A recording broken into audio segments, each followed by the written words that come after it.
যারা অলরেডি যুক্ত হয়ে গেছে তারা একটু দেখো তো সাউন্ড ক্লিয়ার আছে কিনা এবং ভিডিও ঠিকঠাক মতো দেখতে পাচ্ছ কিনা, নাকি আজকেও নেটের অবস্থা খারাপ।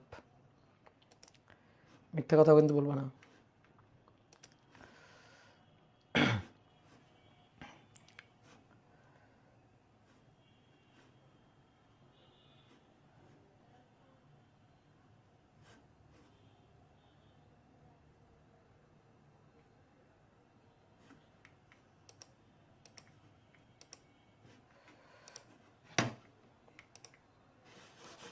সব ঠিক আছে। ওয়াইফাইয়ের বিল কি দেননি? ওয়াইফাইয়ের বিল তো দিছি, আপাতত নেট ঠিক আছে। আচ্ছা, ওকে।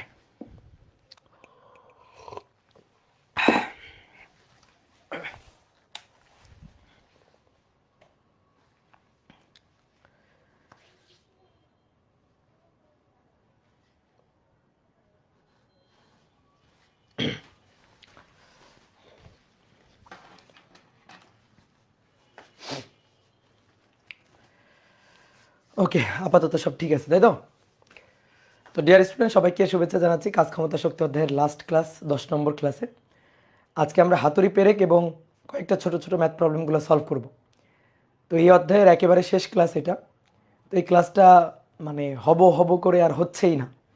তো আজকে আশা করি এই ক্লাসটা হয়ে যাবে সব কিছু ঠিকঠাক থাকলে। ঠিক আছে, টাইমও ম্যানেজ হচ্ছে না, আবার নেটও ডিস্টার্ব দিচ্ছে। তো এই ক্লাসটা নিয়ে খুব প্যারা খাচ্ছিলাম আমরা। তো আজকে আশা করি এই ক্লাসটা আমরা শেষ করে ফেলতে পারবো।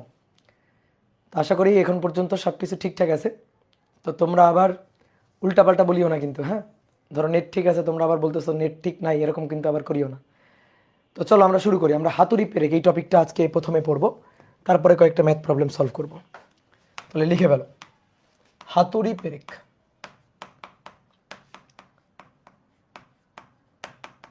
আমাদের বোর্ড বইগুলোতে হাতুড়ি পেরেক নিয়ে আলাদা কোনো টাইপ কিন্তু এভাবে আলোচনা করা নেই, কিন্তু আমরা হাতুড়ি পেরেক নিয়ে আলাদা একটা টাইপ বানাবো এবং সেই টাইপের ম্যাথ প্রবলেমগুলো আমরা সলভ করব। মানে এটাকে আমরা একটা টপিক এই হিসাবে একটা মর্যাদা দিব। তো হাতুড়ি পেরেকের অনেকগুলো টাইপ হইতে পারে, অনেকগুলো কেস হইতে পারে।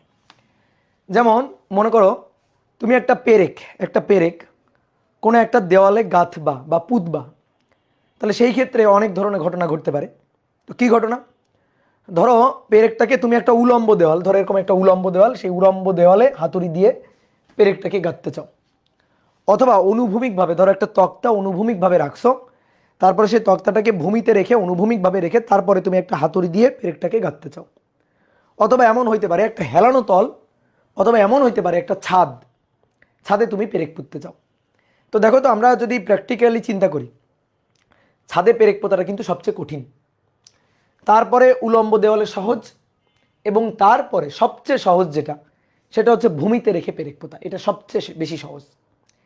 তাহলে ছাদে পেরেক পোঁতা সবচেয়ে কঠিন, তারপরে মাঝারি হচ্ছে উলম্ব দেওয়ালে পেরেক পোঁতা, আর সবচেয়ে সহজ হচ্ছে অনুভূমিক দেওয়ালে পেরেক পোঁতা। তো এই ব্যাপারগুলো আমরা আজকে ম্যাথমেটিক্যালি আলোচনা করব। তো চলো আমরা প্রথমে হাতুড়ি পেরেকের যে ক্ষেত্রটা নিয়ে আলোচনা করব সেটা হচ্ছে উলম্ব দেওয়ালে হাতুড়ি পেরেক। তাহলে টাইপ 1, উলম্ব দেওয়ালে পেরেক পোঁতা। উলম্ব দেওয়ালে পেরেক, এটা হচ্ছে টাইপ 1। তো দেখো, এটা হচ্ছে একটা উলম্ব দেওয়াল, এই দেওয়ালে আমি পেরেকটা পুঁততে চাই, এই দেওয়ালে পেরেকটা গেঁথে ফেলতে চাই। তো একটা পেরেক নিলাম, এইটা হচ্ছে পেরেক, এটা হচ্ছে পেরেক, এই পেরেকটাকে এই দেওয়ালের মধ্যে আমি গেঁথে ফেলবো। তাহলে একটা হাতুড়ি নিব, এটা হচ্ছে হাতুড়ি। এই হাতুড়িটা পেরেকের মাথায় যখন আঘাত করে, ঠিক সেই মুহূর্তের ঘটনা হচ্ছে এটা, যে হাতুড়িটা পেরেকের মাথায় আঘাত করছে, ঠিক আছে? তো সেই মুহূর্তের ঘটনা হচ্ছে এটা। এবার আঘাত করার পরে কি হবে? আঘাত করার পরে এই পেরেকটা দেওয়ালের মধ্যে গেঁথে যাবে। তো দেওয়ালের মধ্যে কতটুকু গেঁথে যাবে? ধরো এক্স পরিমাণ গেঁথে গেল। তো এইটা হচ্ছে গেঁথে যাওয়ার পরের ঘটনা। তাহলে এবার দেওয়ালের মধ্যে পেরেকটা গেঁথে গেল, এই যে এতটুকু পরিমাণ গেঁথে গেছে, ধরো পুরাটাই গেঁথে গেছে, ধরো পুরাটা না গেঁথে সামান্য একটু গেঁথে যেতে পারে, কোনো ব্যাপার না। তো এইটুকু গেঁথে গেছে। তো এই যে হাতুড়ি যখন পেরেকের মাথায় আঘাত করছে তখন একটা বেগ নিয়ে গিয়ে কিন্তু আঘাত করছে, তো তখন যে বেগ নিয়ে গিয়ে আঘাত করছে সেই বেগটা হচ্ছে ভি। এরপরে পেরেকটা যখন দেওয়ালের মধ্যে গেঁথে যাচ্ছে তখন দেওয়াল কিন্তু বাধা দিবে, দেওয়ালের একটা বাধা দানকারী বল কাজ করবে। দেওয়াল কি চায় যে পেরেকটা দেওয়ালের মধ্যে গেঁথে যাক? তাহলে দেওয়াল কি করবে? একটা বাধা দানকারী বল দিবে। এই বাধা দানকারী বলের জন্য এই বেগটা কিন্তু আস্তে আস্তে কমতে থাকবে এবং কমতে কমতে এই বেগটা একসময় হয়ে যাবে জিরো। যখন দেওয়ালের মধ্যে ধরো পেরেকটা গেঁথে গেছে, এক্স পরিমাণ গেঁথে গেছে, আর গেঁথে যাচ্ছে না। তো আর গেঁথে যাচ্ছে না তার মানে কি? এই যেটুকু গেঁথে গেছে এরপরে আর গেঁথে যাচ্ছে না তার মানে কি? অর্থাৎ ধরো এক্স পরিমাণ গেঁথে গেছে, তো এক্স পরিমাণ গেঁথে যাওয়ার বিপরীতে বিপরীতে দেওয়াল একটা বাধাদানকারী বল দিবে। এই যে দেওয়ালের বাধাদানকারী বল হচ্ছে এটা, তাহলে দেওয়াল একটা বাধাদানকারী বল দিবে। এই বাধাদানকারী বলের কারণে আস্তে আস্তে বেগটা কমতে থাকবে, মন্দন হবে এবং বেগটা কমতে কমতে কমতে কমতে একসময় বেগটা হয়ে যাবে জিরো। তাহলে এই পয়েন্টে গিয়ে বেগ হয়ে গেছে জিরো, ভি হয়ে গেছে জিরো। তাহলে যখন আঘাত করে সেই মুহূর্তে বেগ ছিল ভি। এবার এই আঘাত করার কারণে এক্স পরিমাণ গেঁথে গেছে, দেওয়াল বাধাদানকারী বল দিছে, তো বাধাদানকারী বল দিলে কি হয়? মন্দন হয়। তো মন্দন হয়ে গেলে কি হবে? আস্তে আস্তে আস্তে আস্তে বেগটা কমতে থাকবে, কমতে কমতে বেগটা এক সময় হয়ে গেছে জিরো। কোন সময়? এক্স পরিমাণ গেঁথে যাওয়ার পরে। এই সময়টা কিন্তু খুবই ক্ষুদ্র সময়। তুমি চিন্তা করে দেখো তো, একটা হাতুড়ি নিয়ে পেরেকের মাথায় আঘাত করছো, এই যে মাথায় আঘাত করলা যখন, তখন এই যে ভি বেগে আঘাত করলা দেওয়ালের মধ্যে, এই পেরেকটা কলম চিন্তা করো পেরেক, এই দেওয়ালের মধ্যে দেখো এই যে আঘাত করলাম কিছু পরিমাণ গেঁথে গেছে, তাহলে গেঁথে গিয়ে তারপরে কিন্তু থেমে গেছে, এই যে দেখো থেমে গেছে।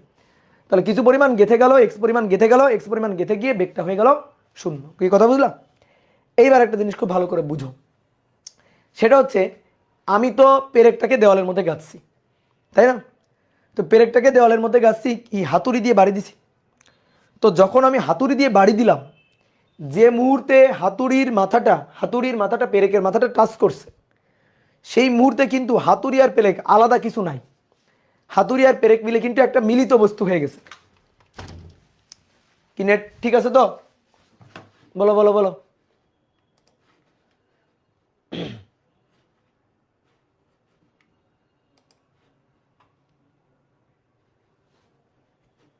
ওকে, ঠিক আছে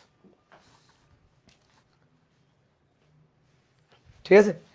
তাহলে দেখো, আমি যখন হাতুড়ি দিয়ে পেরেকের মাথায় আঘাত করছি, তো যখন আঘাত করলাম, যখন পেরেকটা হাতুড়িটাকে টাচ করছে, তখন কিন্তু হাতুড়ি আর পেরেকটা মিলে একটা মিলিত বস্তু হয়ে গেছে, আলাদা আলাদা বস্তু নেই, দুইটা মিলে একটা মিলিত বস্তু হয়ে গেছে। কিন্তু তা আমরা যখন হিসাব নিকাশ করবো, আমরা কিন্তু হাতুড়ির ভর দিয়ে হিসাব করব, পেরেকের ভর আমরা আনবো না।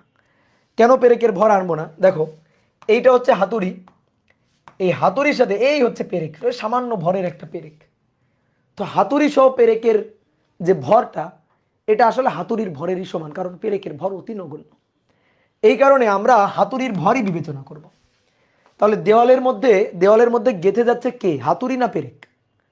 তোমার বলতে হবে হাতুড়ি সহ পেরেক, একটা মিলিত বস্তু। কিন্তু যখন হাতুড়ি গিয়ে পেরেকের মাথায় আঘাত করছে, তখন হাতুড়ি আর পেরেক দুইটা মিলে একটা মিলিত বস্তু হয়ে যায়, একটা মিলিত বস্তু হয়ে গেছে। মিলিত বস্তু হয়ে দেওয়ালের মধ্যে গেঁথে যাওয়া শুরু করছে। তো দেওয়ালের মধ্যে গেঁথে গেছে কত পরিমাণ? এক্স পরিমাণ গেঁথে গেছে। তো এক্স পরিমাণ গেঁথে যাওয়ার বিপরীতে দেওয়াল একটা বাধাদানকারী বল দিবে। এই বাধাদানকারী বল দেওয়ার কারণে মন্দন হয়েছে এবং এই ক্ষুদ্র সময়ে মন্দন হওয়ার কারণে একটু পরে বেগ জিরো হয়ে গেছে, এই বেগটা জিরো হয়ে থেমে গেছে। তাহলে পেরেক গেঁথে গেল কতটুকু? এক্স পরিমাণ গেঁথে গেল। তাহলে আমরা কিন্তু চিন্তা করব হাতুড়ি সহ পেরেক একটা মিলিত বস্তু হিসাবে চিন্তা করব, একটা মিলিত বস্তু হিসাবে চিন্তা করব। আর এই মিলিত বস্তুর ভরটা আসলে হাতুড়ির ভরই হবে, কারণ পেরেকের ভর হবে অতি নগণ্য। কি কথা বোঝা গেছে? তাহলে এইখানে আমরা এবার কাজ শক্তি উপপাদ্য বা শক্তির সংরক্ষণশীলতা, এই ব্যাপারগুলো আমরা এবার এখানে খাটাইতে চাই। তো চলো দেখি খাটাই। তাহলে এখানে আমরা প্রথমে দেখো কাজ শক্তি উপপাদ্যটা অ্যাপ্লাই করতে চাই। কাজ শক্তি উপপাদ্য, ভাই কাজ শক্তি উপপাদ্য কি বলে? কৃত কাজ হবে গতিশক্তির পরিবর্তনের সমান। যতগুলো বল দ্বারা কাজ হবে সবগুলো বল দ্বারা কাজের সমষ্টি, summation of work equal to হচ্ছে ডেল ইকে, অর্থাৎ গতিশক্তির পরিবর্তন। আসক্রিত কাজ, যতগুলো বল দ্বারা কাজ হবে সবগুলো বল দ্বারা কাজ নিতে হবে। একটা বল তো চোখের সামনে দেখতেই পাচ্ছি, দেওয়ালের বাধাদানকারী বল। তাহলে দেওয়ালের বাধাদানকারী বল এফ, আর পেরেকের সরণ দেওয়ালের মধ্যে এক্স। তাহলে এফ এক্স কস কত ডিগ্রি? কস 180 ডিগ্রি। আর কোনো বল আছে কিনা বলো? আর কোনো বল আছে কিনা? হ্যাঁ, আর একটা বল আছে। কোন বল? এই হাতুড়ি সহ পেরেকের ওজন বলটা, হাতুড়ি সহ পেরেকের ওজন বল। তো হাতুড়ি সহ পেরেকের ওজন ক্রিয়া করতেছে কোন দিক বরাবর? নিচের দিক বরাবর, খাড়া নিচের দিকে। এটা কিন্তু হাতুড়ি সহ পেরেকের ওজন কত? এটা mg, ঠিক আছে। তাহলে এটা দ্বারা একটা কাজ হবে, এটা হচ্ছে এক্স পরিমাণ সরণ আর এটা হচ্ছে এমজি নিচের দিকে। দেখো এমজি বলটাকে উপরে নিয়ে গেলাম আর এক্স এই দুইটাকে এক জায়গায় আনলাম, মধ্যবর্তী কোণটা দেখো তো কত ডিগ্রি, 90 ডিগ্রি। তাহলে দেওয়ালের বাধাদানকারী বল দ্বারা কৃত কাজ হচ্ছে এফ এক্স কজ 180, এটা এফ এটা এক্স, মধ্যবর্তী কোণ 180 পরস্পরের বিপরীতে। আর ওজন দ্বারা কৃত কাজ হচ্ছে MG X cos 90 degree. Del E K গতিশক্তির পরিবর্তন, শেষ গতিশক্তি 0, তাহলে হাফ এম 0 স্কোয়ার মাইনাস আদি গতিশক্তি, আদি বেগ আছে ভি, তাহলে শেষ গতিশক্তি 0 কারণ বেগ 0, আদি গতিশক্তি হাফ এম ভি স্কোয়ার। তাহলে ভাই আমরা এখানে পাইলাম মাইনাস এফ এক্স, বুঝছো, এখানে পাইলাম 0 আর এখানে পাইলাম minus half M V square. তাহলে অতএব এফ এক্স এটা ইকুয়াল টু হচ্ছে হাফ এম ভি স্কোয়ার। তাহলে দেওয়াল যখন উলম্ব থাকবে তখন হাতুড়ি পেরেকের ক্ষেত্রে আমরা এই সূত্রটা ব্যবহার করব। তাহলে এখানে তোমার একটু বলে দিই, এই ভরটা কোন ভর, এই ভরটা হচ্ছে হাতুড়ি সহ পেরেকের ভর। যদি পেরেকের ভর অতি নগণ্য হয়, ম্যাক্সিমাম টাইম পেরেকের ভর অতি নগণ্যই থাকবে, সুতরাং তখন আমরা হাতুড়ির ভরটা বসাই দিব। এই বেগটা কোন বেগ, যে বেগে দেওয়ালের মধ্যে গাঁথা শুরু করছে, কে গাঁথা শুরু করছে, হাতুড়ি সহ পেরেক। অর্থাৎ যখন তুমি হাতুড়িটাকে পেরেকের মাথায় নিয়ে আঘাত করছো তখন ওই মুহূর্তে বেগ হচ্ছে ভি। তাহলে ওই মুহূর্তে হাতুড়ি সহ পেরেক কিন্তু ভি বেগেই গাঁথা শুরু করছে, হাতুড়ি সহ পেরেক কিন্তু ভি বেগেই গাঁথা শুরু করছে, তাহলে ওই বেগটাই হচ্ছে ভি। অনেকে বলতে ভাই আপনি বলতেছেন হাতুড়ি সহ পেরেকের বেগ, যে বেগে গাঁথা শুরু করছে, কিন্তু এই বেগটা তো হাতুড়ির বেগ, ওই হাতুড়ির বেগটাই যখন পেরেকের মাথায় হাতুড়িটা টাচ করছে ওই মুহূর্তে হাতুড়ির বেগটাই হাতুড়ি সহ পেরেকের বেগ।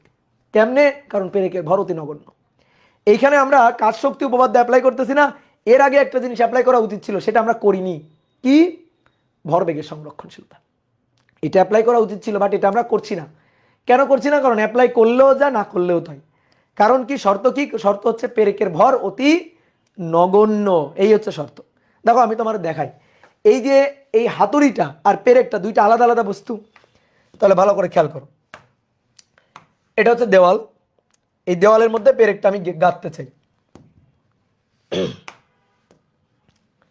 এটা হচ্ছে দেওয়াল, এই দেওয়ালের মধ্যে এই পেরেকটা আমি গাঁথতে চাই, এটা হচ্ছে পেরেক, পেরেকটা আমি গাঁথবো।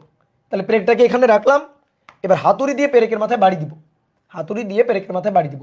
এই দেখো হাতুড়ি পেরেকের মাথায় আঘাত করার মুহূর্তে ঘটনা, তখন দেখো এই যে হাতুড়িটার ভর হচ্ছে এমন, ঠিক আছে, হাতুড়িটার ভর হচ্ছে এমন, আর হাতুড়ির যে বেগ সেই বেগ হচ্ছে ভি।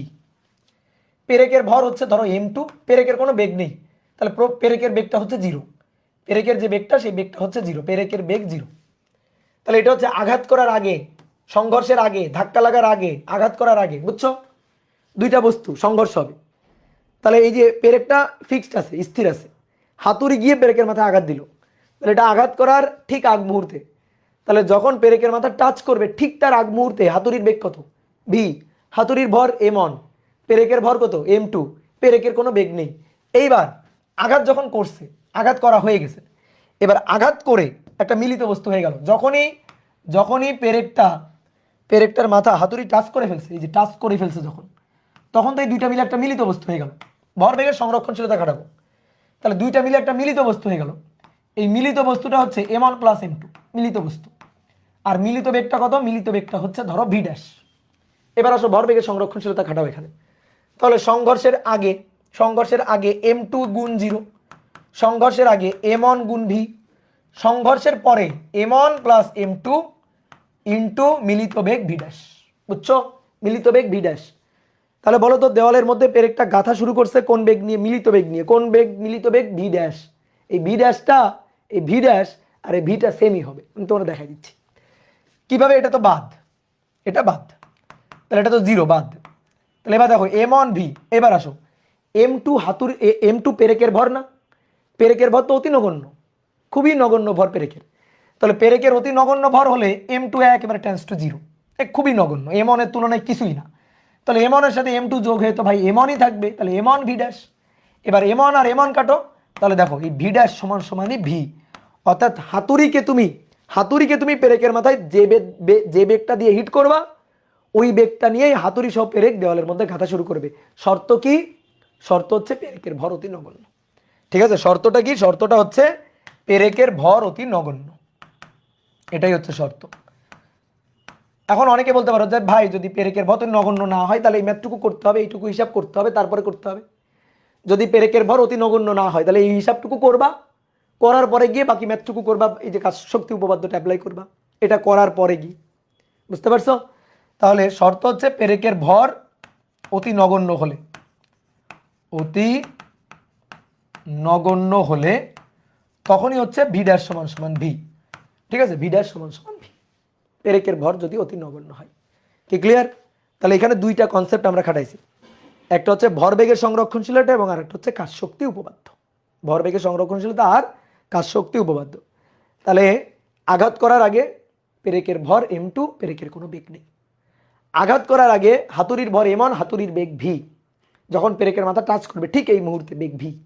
এবার টাচ যখন করে ফেলছে তখন দুটো মিলে একটা মিলিত বস্তু। ওই যে অ্যাথলেটদের হাতুড়ির কথা চিন্তা করবা, যারা পাহাড়ে ওঠে, তারা কি করে, এই টাইপের কিছু হাতুড়ি ব্যবহার করে, যে হাতুড়ির সাথে পেরেক একেবারে ফিক্সড করে লাগানো থাকে, এই টাইপের কিছু হাতুড়ি ব্যবহার করে।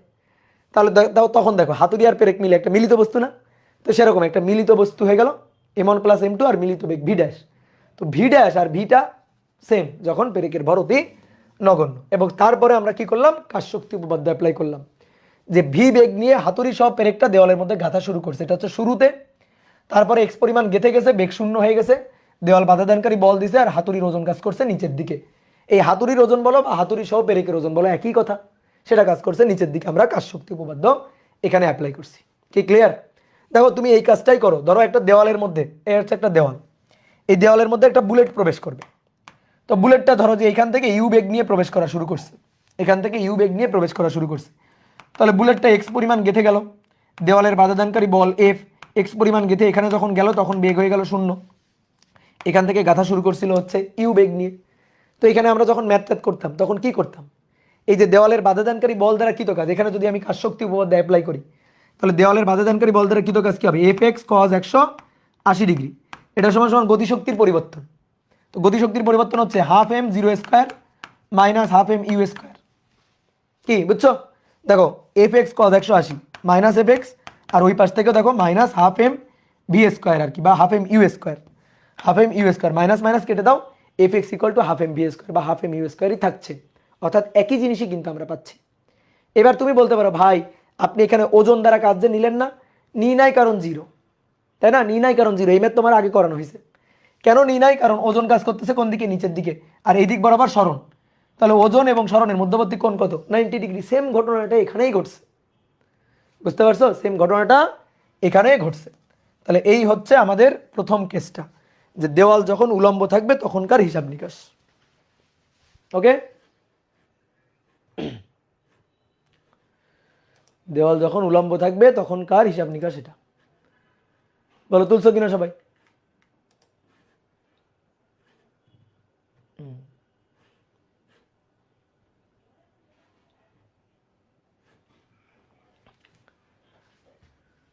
ওকে, ঠিক আছে, গুড। তাহলে এবার আসো,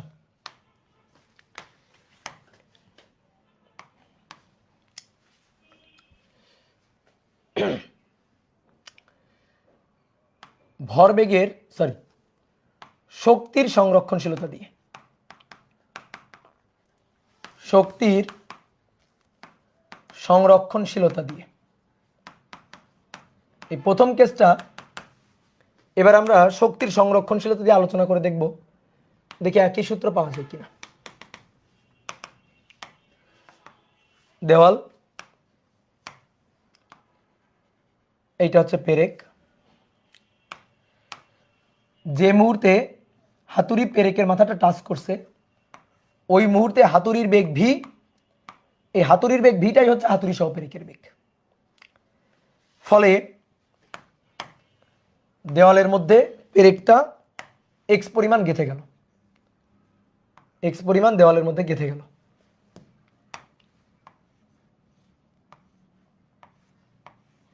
দেওয়ালের মধ্যে এক্স পরিমাণ গেঁথে গেল, এইটুকু হচ্ছে এক্স। দেওয়ালের বাধাদানকারী বল এটা হচ্ছে এফ। হাতুড়ি সহ পেরেকের বেগ, হাতুড়ি সহ পেরেকের বেগ এখন শূন্য। এইবার আসো আমরা শক্তির সংরক্ষণশীলতা খাটাবো। বলো শক্তির সংরক্ষণশীলতা কি বলে? যান্ত্রিক শক্তির পরিমাণ সবসময় সুনির্দিষ্ট। যান্ত্রিক শক্তি কি কি? বিভব শক্তি আর গতিশক্তির যোগফল, এটা এই দুইটা হচ্ছে যান্ত্রিক শক্তি। তাহলে এইটা হচ্ছে ইনিশিয়াল অবস্থা, এইটা হচ্ছে ফাইনাল অবস্থা। তো ইনিশিয়াল অবস্থা ধরো এটা এ বিন্দু, ফাইনাল অবস্থা হচ্ছে বি বিন্দু। তো এনার্জি অফ এ পয়েন্ট, তাই না? এভাবে লিখতাম না, এটা equal to energy of B point. তাহলে এ পয়েন্টের এনার্জি আর বি পয়েন্টের এনার্জি পরস্পর সমান। দেখি তো সমান হয় কিনা। এনার্জি মানে কি? যান্ত্রিক শক্তি, অর্থাৎ বিভব শক্তি গতিশক্তির যোগফল। আসো, এই পয়েন্টে হাতুড়ি সহ পেরেকের বেগ কত? ভি। হাতুড়ি সহ পেরেকের কিন্তু, ঠিক আছে, হাতুড়ি সহ পেরেকের বেগ ভি। তাহলে হাফ এম ভি স্কোয়ার গতিশক্তি। বলো এই এমটা কোন এম? কোন এম? হাতুড়ির ভর। এটা হাতুড়ি সহ পেরেকের ভর।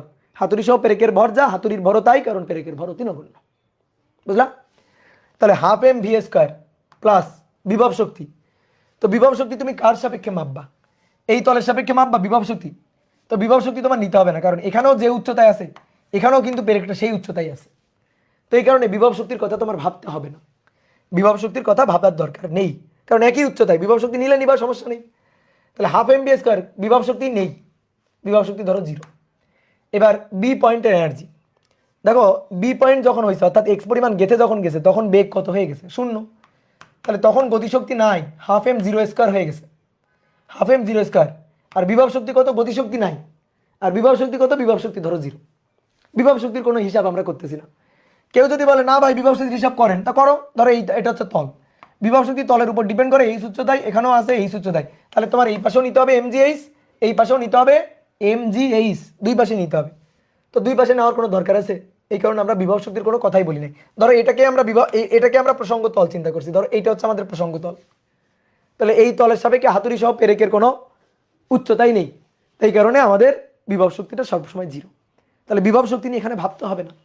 বিভব শক্তি যাই নাও না কেন, তুমি দুই পাশে একই জিনিস নিবা। সো বিভব শক্তির কথা বাদ। এইবার আসো, তাহলে কি হইলো? ব্যাপারটা কি হইলো দেখো, এ বিন্দু শক্তি আর বি বিন্দু শক্তি কিন্তু মিললো না। এ বিন্দুতে শক্তি আছে, হাফ এম বি স্কোয়ার আছে, বাট বি বিন্দুতে শক্তি নাই। তাহলে শক্তি গেল কোথায়? শক্তি খাইলো কেডা? রাস্তার মাঝখানে এমন কেউ আছে যে শক্তি নিয়ে নিছে। এবার তাহলে তুমি এ পয়েন্ট থেকে বি পয়েন্ট একটু অবজার্ভ করে দেখো তো, এই যে পেরেকটা যে এইখান থেকে এই পর্যন্ত গেছে, এই রাস্তার মাঝখানে কেউ আছে কিনা? এই এই গতির পথে কেউ আছে কিনা? আছে। কে আছে বলো? কে আছে গতির পথে? কে আছে গতির পথে? আছে বাধাদানকারী বল। এই যে বাধাদানকারী বল আছে। তাহলে দেখো, energy of A point equal energy of B point, ঠিক আছে। কিন্তু আমি কি বলছিলাম? পথের মাঝখানে কেউ থাকতে পারে, ভালো লোকও থাকতে পারে, খারাপ লোকও থাকতে পারে। পথের মাঝখানে তোমার গতি সৃষ্টিকারী বলও থাকতে পারে, আবার গতি হ্রাসকারী বলও থাকতে পারে। তাহলে গতি সৃষ্টিকারী বল থাকলে যোগ শক্তি, আর গতি হ্রাসকারী গতি প্রতিরোধকারী বল থাকলে ব্যয়িত শক্তি। ব্যয়িত শক্তি, বুঝছো? তাহলে ব্যয়িত শক্তি বি পয়েন্ট এনার্জি। তাহলে বি পয়েন্টের শক্তি ঠিকই আছে, হাফ এম 0 স্কোয়ার, এটা 0 ঠিক আছে, প্লাস বিভব শক্তি ধরো 0। তাহলে এ বিন্দু থেকে বি বিন্দুতে যাইতে গেলে এই যে রাস্তার মাঝখানে, এই রাস্তার মাঝখানে দেওয়ালের বাধাদানকারী বল আছে। তাহলে বাধাদানকারী বলের জন্য কিছু শক্তি খরচ, that is F X. F X cos আবার 180 লিখো না। যদি মাইনাস দিয়ে এফ এক্স কজ 180 লিখো, তাহলে তো আবার মাইনাসে মাইনাসে প্লাস হয়ে যাবে। আমার কি করা লাগবে? এ বিন্দুর শক্তি ছিল, বি বিন্দুতে বেগ 0, শক্তি নাই। তাহলে ওই যে হাফ এম বি স্কোয়ার শক্তি, এটা খাইলো কে? খাইলো কে? রাস্তার বা বাধাদানকারী বল, অর্থাৎ দেওয়ালের বাধাদানকারী বল। এইটাই শক্তিটাকে ব্যয় করে নিছে, শক্তিটাকে খরচ করে নিছে। তাহলে এটা সমান সমান এবার ঠিক আছে বি বিন্দুর শক্তি। তাহলে এইবার আসো, এই এফ এক্সটাকে ওই পাশে পাঠাই। তাহলে এফ এক্স প্লাস এটা equal to half M B square. দেখো একই জিনিস পাওয়া যাবে। তাহলে তুমি শক্তির সংরক্ষণশীলতা দিয়ে করো আর কাজ শক্তি উপপাদ্য দিয়ে করো, ঘটনা একই। বুঝলা? এবার আমাদের মন ভরে নাই, এবার আমরা নিউটনের সূত্র দিয়ে করতে চাই। এবার নিউটনের গতিসূত্র দিয়ে, নিউটনের সূত্র দিয়ে। নিউটনের ভাই একটাই সূত্র, একটাই সূত্র, summation of F equal to M A. নিউটনের একটা সূত্র, সেটা হচ্ছে summation of F equal to M A. বস্তুর উপর যতগুলো বল কাজ করবে সবগুলো বল দ্বারা কৃত কাজের সমষ্টি। তাহলে হাতুড়ি সহ পেরেক, এই যে ধরো হাতুড়ি সহ পেরেকটা, এই যে পেরেকটাকে এর মাথায় হাতুড়ির সাথে লাগাই দিলাম, ধরো এই যে হাতুড়ি সহ পেরেক। তো এটা দেওয়ালের মধ্যে গেঁথে যাচ্ছে, এটা দেওয়ালের মধ্যে গেঁথে যাচ্ছে। তাহলে দেখো এটা হচ্ছে দেওয়াল, এই যে ধরো এটা হচ্ছে দেওয়াল, তাহলে দেওয়ালের মধ্যে যখন গাঁথা শুরু করে তখন বেগ ভি, আর এক্স পরিমাণ গেঁথে যাওয়ার পরে বেগ শূন্য। এই যে এক্স পরিমাণ গেঁথে গেছে, গেঁথে যাওয়ার পরে বেগ শূন্য। আর দেওয়ালের বাধাদানকারী বল কত? বাধাদানকারী বল এফ। ঠিক আছে, তাহলে নিউটনের সূত্র হচ্ছে ক্রিয়ারত বল, গতি গতি সৃষ্টিকারী বা গতিরোধকারী ক্রিয়ারত বল কোনটা? ক্রিয়ারত বল F equal to M A, F equal to M A, এটা হচ্ছে বল যে F equal to M A. এই যে দেওয়ালের বাধাদানকারী বল F, F equal to M A. এবার আমার কি করতে হবে? এ এর মানটা নিয়ে বসাইতে হবে, এ এর মানটা নিয়ে বসাইতে হবে। এ কি? মন্দন। এটা কি? মন্দন। আসো, V square equal to U square মন্দন মাইনাস 2s। এবার একটু ভালো করে বুঝবা, আদিবেগ ভি, তাহলে আদিবেগ এই ইউ এর জায়গাটা আমি সূত্র লিখছি, কিন্তু এটা কিন্তু আমি সূত্রটা লিখছি। এবার এখানে আমি মান বসাই দেবো, এটা আমার আদিবেগ, এটা আমার শেষ বেগ। তাহলে শেষ বেগটা 0, দেখো 0 স্কোয়ার, আর আদিবেগ হচ্ছে ভি স্কোয়ার মাইনাস 2as মন্দন। তাহলে এবার এস, এস মানে এক্স আর কি, এই যে এক্স, এক্স মানে এস। ঠিক আছে, এবার তাহলে অতএব অতএব এ ইকুয়াল টু কত? অতএব এ ইকুয়াল টু হচ্ছে 2ax, এই পাশে নিয়ে আসলাম। তাহলে V square divided by 2x, এটা এ, এর মানটা নিয়ে ওখানে বসাই। তাহলে F equal to M A, M A, A মানে V square divided by 2x। Okay, এক্সটাকে এখানে নিয়ে নিলাম, F X equal to half M B square. দেখছো ম্যাজিক? দেখছো যে পথে হাঁটবা, যে পথে যাবা না কেন, সূত্র F X equal to half M B square. ঠিক আছে, সূত্র F X equal to half M B square, এটাই হচ্ছে আমাদের ম্যাজিক। তাহলে আমরা একই জিনিস দেখো 3টা নিয়মে দেখাই ফেললাম, কিন্তু নাও তুলে নাও দ্রুত।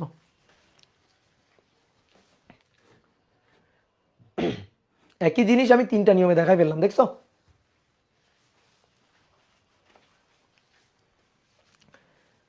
তাহলে কাজ শক্তি উপপাদ্য গেল, শক্তির সংরক্ষণশীলতা গেল, আর নিউটনের সূত্র। তাহলে দেওয়াল যখন উলম্ব। এবার আসো নেক্সট, দেওয়াল যখন অনুভূমিক।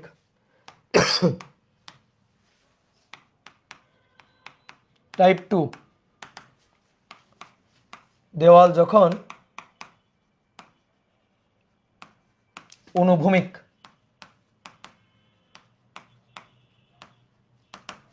দেওয়াল যখন অনুভূমিক ভাবে থাকবে তখন কি হবে?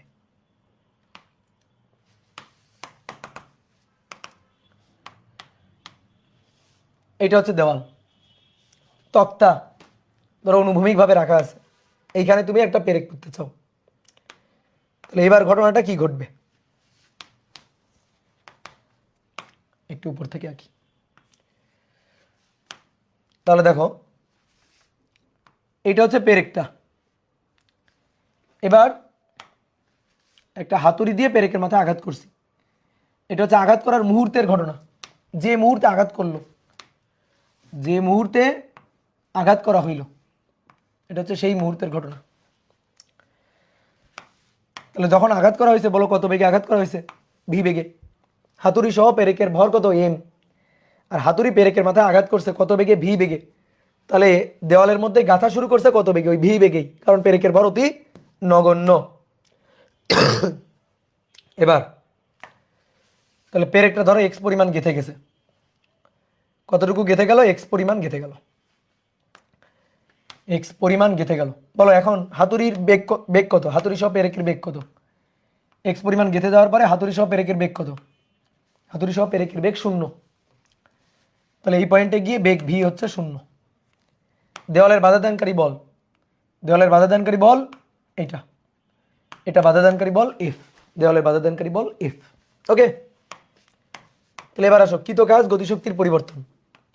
তাহলে summation of work equal to ডেলিকে।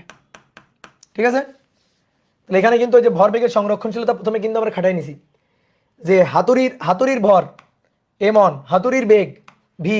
ঠিক আছে, এরপরে পেরেকের ভর m2, পেরেকের বেগ অতি নগণ্য 0, পেরেকের বেগ নাই। ঠিক আছে, পেরেকের এমনি কোনো বেগ ছিল না। এবার যখন মিলিত হয়ে গেছে তখন হাতুড়ি সহ পেরেক মিলিত, তাহলে মিলিত অবস্থায় m1 প্লাস m2, আর মিলিত বেগ কত? V dash. তো ভি ড্যাশটাই ভি হবে, কেন? কারণ m1 প্লাস m2, m2 তো অতি নগণ্য 0।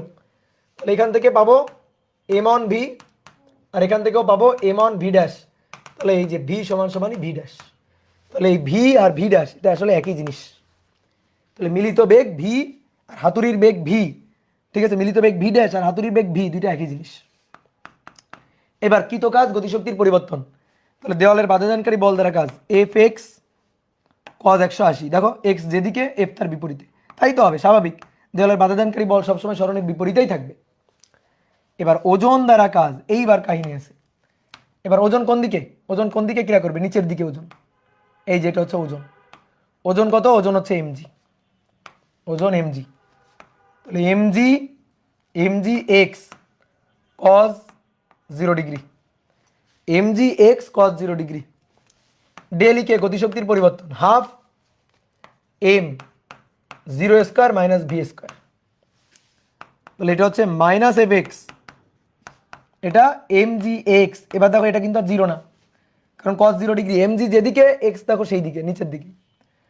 আর ওই পাশে কি থাকলো, minus half M B square, minus half M B square. তাহলে এফ এক্স সাদা লিখি একটু, F X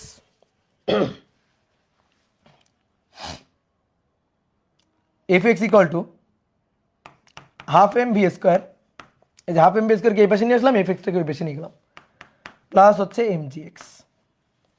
F X equal to half M V square plus হচ্ছে এম জি এক্স। এইবার হচ্ছে এই সূত্রটা, এই বুঝতে পারছো, এই হচ্ছে সূত্রটা। তাহলে দেখো চলে আসলো একই সূত্র। এটা শক্তির সংরক্ষণশীলতা নীতি দিয়ে পারবা, শক্তির সংরক্ষণশীলতা দিয়ে, শক্তির সংরক্ষণশীলতা।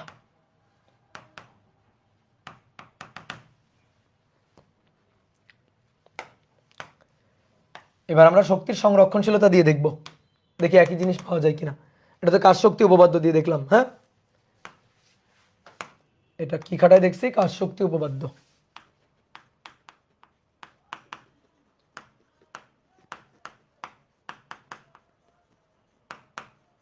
কাজ শক্তি উপপাদ্য। এবার শক্তির সংরক্ষণশীলতা, তাহলে এটা হচ্ছে তল, এই যে এটা হচ্ছে পেরেক। যে মুহূর্তে হাতুড়ি পেরেকের মাথায় আঘাত করে, যে মুহূর্তে আঘাত করে, কত বেগে আঘাত করছে, ভি বেগে আঘাত করছে, দেওয়ালের মধ্যে গেঁথে গেছে, এক্স পরিমাণ গেঁথে গেছে, এই যে এক্স।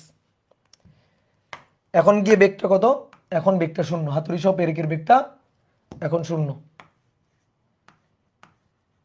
এখন হাতুড়ি সহ পেরেকের বেগটা 0, এক্স পরিমাণ গেঁথে গেছে, দেওয়ালের বাধাদানকারী বল কোন দিকে, উপরের দিকে, দ্যাট ইজ এফ। তাহলে এবার শক্তির সংরক্ষণশীলতা খাটাবো, ঠিক আছে, শক্তির সংরক্ষণশীলতা খাটাবো। আসো এবার শক্তির সংরক্ষণশীলতা হিসাব নিকাশ করো, শক্তির সংরক্ষণশীলতা। তো শক্তির সংরক্ষণশীলতা খাটাইতে গেলে একটা নির্দিষ্ট বিন্দুকে বা নির্দিষ্ট তলকে প্রসঙ্গ তল ধরে নিতে হবে, তারপরে প্রসঙ্গ তলের সাপেক্ষে নিয়ে তোমার চিন্তা ভাবনা করতে হবে, ঠিক আছে, প্রসঙ্গ তলের সাপেক্ষে তোমার চিন্তা ভাবনা করতে হবে, ঠিক আছে। তাহলে এবার আসো বোর্ডে দেখো, দেখো কত বেগে আঘাত করছে, ভি বেগে আঘাত করছে, তাহলে এটা আমার ইনিশিয়াল পয়েন্ট, এটা আমার ফাইনাল পয়েন্ট, এক্স পরিমাণ গেঁথে গেছে, এটা আমার ফাইনাল পয়েন্ট, ঠিক আছে। তাহলে যখন যখন আঘাত করে তখন বেগটা কত, তখন বেগটা হচ্ছে ভি। ধরো আমরা এইটাকে তল চিন্তা করলাম, ধরো এইটা হচ্ছে তল, ঠিক আছে, এইটা হচ্ছে তল। তো এইটা তল চিন্তা করলে তোমার একটু বুঝতে সুবিধা হবে, এরকম করলে তোমার হিসাব নিকাশের যে ঝামেলাটা হবে, তুমি একটু এইভাবে চিন্তা করো, তাহলে তোমার বুঝতে সুবিধা হবে যখন শক্তির সংরক্ষণশীলতা খাটাবা।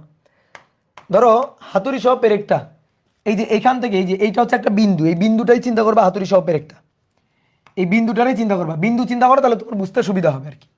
এই বিন্দুটাই ধরো হাতুড়ি সহ পেরেকটা, এই বিন্দুটা বা খুবই ক্ষুদ্র এই অংশটা, এটাই হচ্ছে হাতুড়ি সহ পেরেকটা, ধরো এটাই, এটাই হাতুড়ি সহ পেরেকটা, ধরো এটারে চিন্তা করো, এইটাই ধরো চিন্তা করো হাতুড়ি সহ পেরেকটা, খুবই ক্ষুদ্রভাবে চিন্তা করো। তাহলে এইটা হচ্ছে তল, এই তলের তলের সাপেক্ষে চিন্তা করবা। তাহলে এখানে যখন আঘাত করছে তখন ভি বেগে আঘাত করছে, এবার এক্স পরিমাণ গেঁথে গেছে, এই এক্সটাকে একটু বড় করে ভাবো যে এক্স পরিমাণ গেঁথে গেছে, তাহলে এক্স পরিমাণ গেঁথে গিয়ে লাস্টে এখানে গিয়ে পৌঁছাইছে, এই যে এখানে গিয়ে ধরো এই জিনিসটা এখানে গিয়ে পৌঁছাইছে, যে পেরেকের মাথাটা ধরো এখানে গিয়ে পৌঁছাইছে, যে পেরেকটা এখানে গিয়ে পৌঁছাইছে, ধরো পেরেকটা এখানে গিয়ে পৌঁছাইছে, এই পয়েন্ট পর্যন্ত গিয়ে পৌঁছাইছে। তাহলে এই পয়েন্ট পর্যন্ত পৌঁছালে বেগ কত হয়ে গেছে, 0 হয়ে গেছে। এই পয়েন্ট পর্যন্ত গিয়ে যদি পৌঁছায় তাহলে বেগ কত হয়ে গেছে, 0 হয়ে গেছে।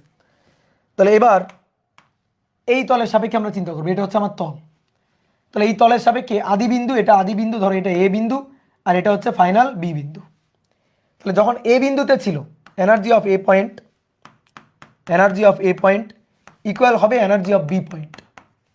এ বিন্দুর শক্তি সমান সমান হবে বি বিন্দুর শক্তি। তাহলে এবার তুমি কোন তলের সাপেক্ষে চিন্তা করো, তুমি এই তলের সাপেক্ষেও চিন্তা করতে পারো, তুমি এই তলের সাপেক্ষেও কিন্তু চিন্তা করতে পারো, যার যেটা খুশি, যার যেটা ইচ্ছা। তো আমি এটাকে যদি তল চিন্তা করি, ভালো করে বুঝবা, এটাকে যদি আমরা তল চিন্তা করি, প্রসঙ্গ তল, তাহলে এই তলের সাপেক্ষে আমরা শক্তির সংরক্ষণশীলতা খাটাবো এই তলের সাপেক্ষে। তাহলে আসো ই এ সমান সমান ই বি, যদি রাস্তার মাঝখানে কেউ না থাকে আর কি। তাহলে এবার ই এ পয়েন্টের শক্তি, এ পয়েন্টের শক্তি দেখো এইটা তল, তাহলে এই তলের সাপেক্ষে কিন্তু উচ্চতা নাই, এই তলের সাপেক্ষে কিন্তু হাতুড়ি সহ পেরেকের কোনো উচ্চতা নাই, কারণ হাতুড়ি সহ পেরেকে তুমি একটা বিন্দু চিন্তা করছো যেটা একেবারে এই তলে এখানে আছে, তাহলে উচ্চতাটা নাই, উচ্চতা নাই মানে বিভব শক্তি জিরো, তাহলে বিভব শক্তিটা নাই, বিভব শক্তি জিরো। প্লাস গতিশক্তি আছে, গতিশক্তি যে বেগ ভি আছে, তাহলে হাতুড়ি সহ পেরেকের গতিশক্তি হাফ এম বি স্কোয়ার। ওকে ডান। এবার আসো বি বিন্দুর শক্তি, বি বিন্দু হচ্ছে এইটা, বি বিন্দু হচ্ছে এইটা, তুমি হাতুড়ি সহ পেরেককে জাস্ট একটা পয়েন্ট চিন্তা করবা, তাহলে তোমার হিসাবটা সহজ হবে। এই যে হাতুড়ি সহ পেরেক হচ্ছে এইটা, হাতুড়ি সহ পেরেক এখন এইটা, যে এক্স পরিমাণ গেঁথে গেছে দেওয়ালের মধ্যে, একটা গুলি চিন্তা করবা, একটা গুলি চিন্তা করবা, তাহলে বুঝতে সুবিধা হবে। তাহলে হাতুড়ি সহ পেরেকটা ছিল এখানে, এই হাতুড়ি সহ পেরেকটা গেঁথে এই পর্যন্ত গেছে আর কি। এভাবে একটা গুলির মতো চিন্তা করো, একটা গুলি, ছোট্ট একটা ক্ষুদ্র বস্তুর মতো চিন্তা করবা। তাহলে এই পয়েন্টে থাকলে এই তলের সাপেক্ষে কোনো উচ্চতা নেই, সুতরাং বিভব শক্তি নেই, বেগ আছে সুতরাং গতিশক্তি আছে, বিভব শক্তি জিরো, গতিশক্তি আছে। বি বিন্দুতে যখন গেছে, এইটা আমার তল, ভালো করে বুঝিও, এইটা হচ্ছে তল, এই পয়েন্টে কি কোনো গতিশক্তি আছে? নেই, তাহলে হাফ এম বি স্কোয়ার, এটা হচ্ছে শূন্য, কোনো গতিশক্তি নেই, কোনো গতিশক্তি নেই, ঠিক আছে, কোনো গতিশক্তি নেই। বিভব শক্তি কি আছে? ইয়েস, বিভব শক্তি আছে। কেমনে? এই তলের সাপেক্ষে চিন্তা করছো না, এই তলের সাপেক্ষে চিন্তা করছো তো, এই তলের সাপেক্ষে তো বিভব শক্তি আছে, কারণ এই তলের সাপেক্ষে বস্তুর উচ্চতা এক্স, উচ্চতা না গভীরতা, গভীরতা এক্স। তো তোমার আমি কি শিখাইছিলাম, তোমার আমি শিখাইছিলাম, যদি এটা তল হয়, এই তলের উপরে যদি বস্তু থাকে তাহলে বিভব শক্তি হচ্ছে এম জি এইচ, আর এই তলের নিচে যদি বস্তু থাকে তাহলে বিভব শক্তি হচ্ছে এম জি মাইনাস এইচ, বিভব শক্তি, বুঝছো? এই তলের সাপেক্ষে, এই তলের সাপেক্ষে, ঠিক আছে, এই তলের সাপেক্ষে উপরে থাকলে এম জি এইচ, নিচে থাকলে এম জি মাইনাস এইচ। তাহলে বলো এখানে বিভব শক্তি কত হবে? গতিশক্তি বেগ জিরো, গতিশক্তি জিরো, কিন্তু বিভব শক্তি আছে, সেই বিভব শক্তিটা কত? M G minus X. এইবার আসো রাস্তার মাঝখানে কেউ আছে কিনা? হ্যাঁ আছে তো, এখান থেকে এখানে গেছে, এই এই এই এখান থেকে এখানে যাওয়ার পরে রাস্তার মাঝখানে কেউ আছে কিনা? আছে তো। রাস্তার মাঝখানে কে আছে? এ বিন্দু আর বি বিন্দুর মাঝখানে কে আছে? বাধা আছে, বাধা আছে। তাহলে সেই বাধা কি করছে? শক্তি খরচ করে নিছে, তাহলে এই যে ব্যয়িত শক্তি, এই যে ব্যয়িত শক্তি, ব্যয়িত শক্তিটা বিয়োগ করবা এফ এক্স। এবার সাজাও তো দেখি শক্তি সংরক্ষণশীলতা দিয়ে, এম জি মাইনাস এক্সকে এই পাশে নিয়ে আসো, আর এফ এক্সটাকে ওই পাশে নিয়ে যাও, তাহলে এফ এক্সটাকে ওই পাশে নিয়ে গেলে প্লাস, আর এই যে half M B square plus হচ্ছে এম জি এক্স, এটা হচ্ছে শক্তির সংরক্ষণশীলতা দিয়ে। দেখো একই জিনিসই আসছে, একই জিনিসই আসছে। আমি যদি এটাকে তল চিন্তা না করে আমি এইটাকে তল চিন্তা করতাম, যদি আমি এটাকে তল ধরতাম, তাও কিন্তু হিসাব একই রকম হইতো, তাও হিসাব একই রকম হইতো, ঠিক আছে, তাও হিসাবটা একই রকম হইতো। কেমনে? দেখো এটা হচ্ছে তল, তাহলে তুমি হাতুড়ি সহ পেরেকটাকে জাস্ট একটা বিন্দু চিন্তা করবা, এই যে হাতুড়ি সহ পেরেকটা দেওয়ালের মধ্যে যাবে, দেওয়ালের মধ্যে এখানে চলে গেছে, এই যে এক্স পরিমাণ গেঁথে গেছে, তাহলে এই পয়েন্ট থেকে গাঁথা শুরু করে বেগ ভি, এই পয়েন্টে গিয়ে বেগ জিরো, এটা আমার এ বিন্দু, এটা আমার বি বিন্দু। তাহলে এবার এ বিন্দু আর বি বিন্দুর শক্তি সমান, যদি রাস্তার মাঝখানে ব্যয়িত শক্তি না থাকে, আর ব্যয়িত থাকলে এ বিন্দু থেকে বি বিন্দু শক্তি বাদ দিবা, এই বিন্দু থেকে কিছু শক্তি বাদ দিবা, ব্যয়িত শক্তি বাদ দিবা, বি বিন্দু শক্তিটা পাবা। আসো এ বিন্দুতে বেগ কত? ভি। এবার আমি তল চিন্তা করবো এইটাকে, এইটা হচ্ছে আমার তল, প্রসঙ্গ তল হবে এবার এইটা, এইটা যদি প্রসঙ্গ তল হয় তাহলে এ পয়েন্টটা কত উচ্চতায় আছে দেখো তো, এই যে প্রসঙ্গ তল থেকে, এই তল থেকে এ পয়েন্ট কত উচ্চতায় আছে? এক্স পরিমাণ উচ্চতায় আছে। তাহলে এই যে হাতুড়ি সহ পেরেকের ভর এম, তাহলে এর বিভব শক্তি আছে এম জি এক্স, এই তলের সাপেক্ষে, কিন্তু এই তলের সাপেক্ষে বিভব শক্তি জিরো, কিন্তু এই তলের সাপেক্ষে বিভব শক্তি উপরে, উপরে আছে, সো এম জি এক্স, বুঝতে পারছো? উপরে আছে, সো এম জি এক্স। গতিশক্তি আছে কিনা? হ্যাঁ অবশ্যই, বেগ আছে তো, তাহলে গতিশক্তি কত? হাফ এম ভি স্কোয়ার গতিশক্তি। এবার আসো বি বিন্দুতে, এখানে আসো, এখানে বেগ কত? জিরো, তাহলে হাফ এম ভি স্কোয়ারটাকে আগে জিরো বসাই। বলো তো এই তলের সাপেক্ষে এবার বিভব শক্তি কত? এইটা আমার তল, এই তলের সাপেক্ষে এই বিন্দু তো কোনো উচ্চতাই নেই, উচ্চতাই তো নেই, আছে, তাহলে এই তলের সাপেক্ষে বিভব শক্তি কত? এই তলের সাপেক্ষে বিভব শক্তি হচ্ছে জিরো, এমজি জিরো, বিভব শক্তি নাই, তাহলে এটাও বাদ জিরো। এবার আসো রাস্তার মাঝখানে, এখান থেকে এখানে রাস্তার মাঝখানে কেউ আছে কিনা? হ্যাঁ আছে তো, এই যে দেওয়ালের বাধাদানকারী বল এফ আছে, তাহলে দেওয়ালের বাধাদানকারী বল কিছু শক্তি খরচ করে নিবে, এই যে মাইনাস এফ এক্স। তাহলে অতএব এফ এক্সটাকে ওই পাশে নিয়ে যাও, এফ এক্স সমান সমান দেখো half M V square plus M G X. তাহলে ভাই তুমি যেভাবে চিন্তা করো না কেন, যে তলের সাপেক্ষে চিন্তা করো না কেন, সবসময় ঘটনা একই ঘটবে, ঠিক আছে? কোনো টেনশনে কিছু নেই, সবসময় ঘটনা থাকবে একই। এই হচ্ছে কাহিনী, বুঝতে পারছো? বলো বুঝতে পারছো কিনা?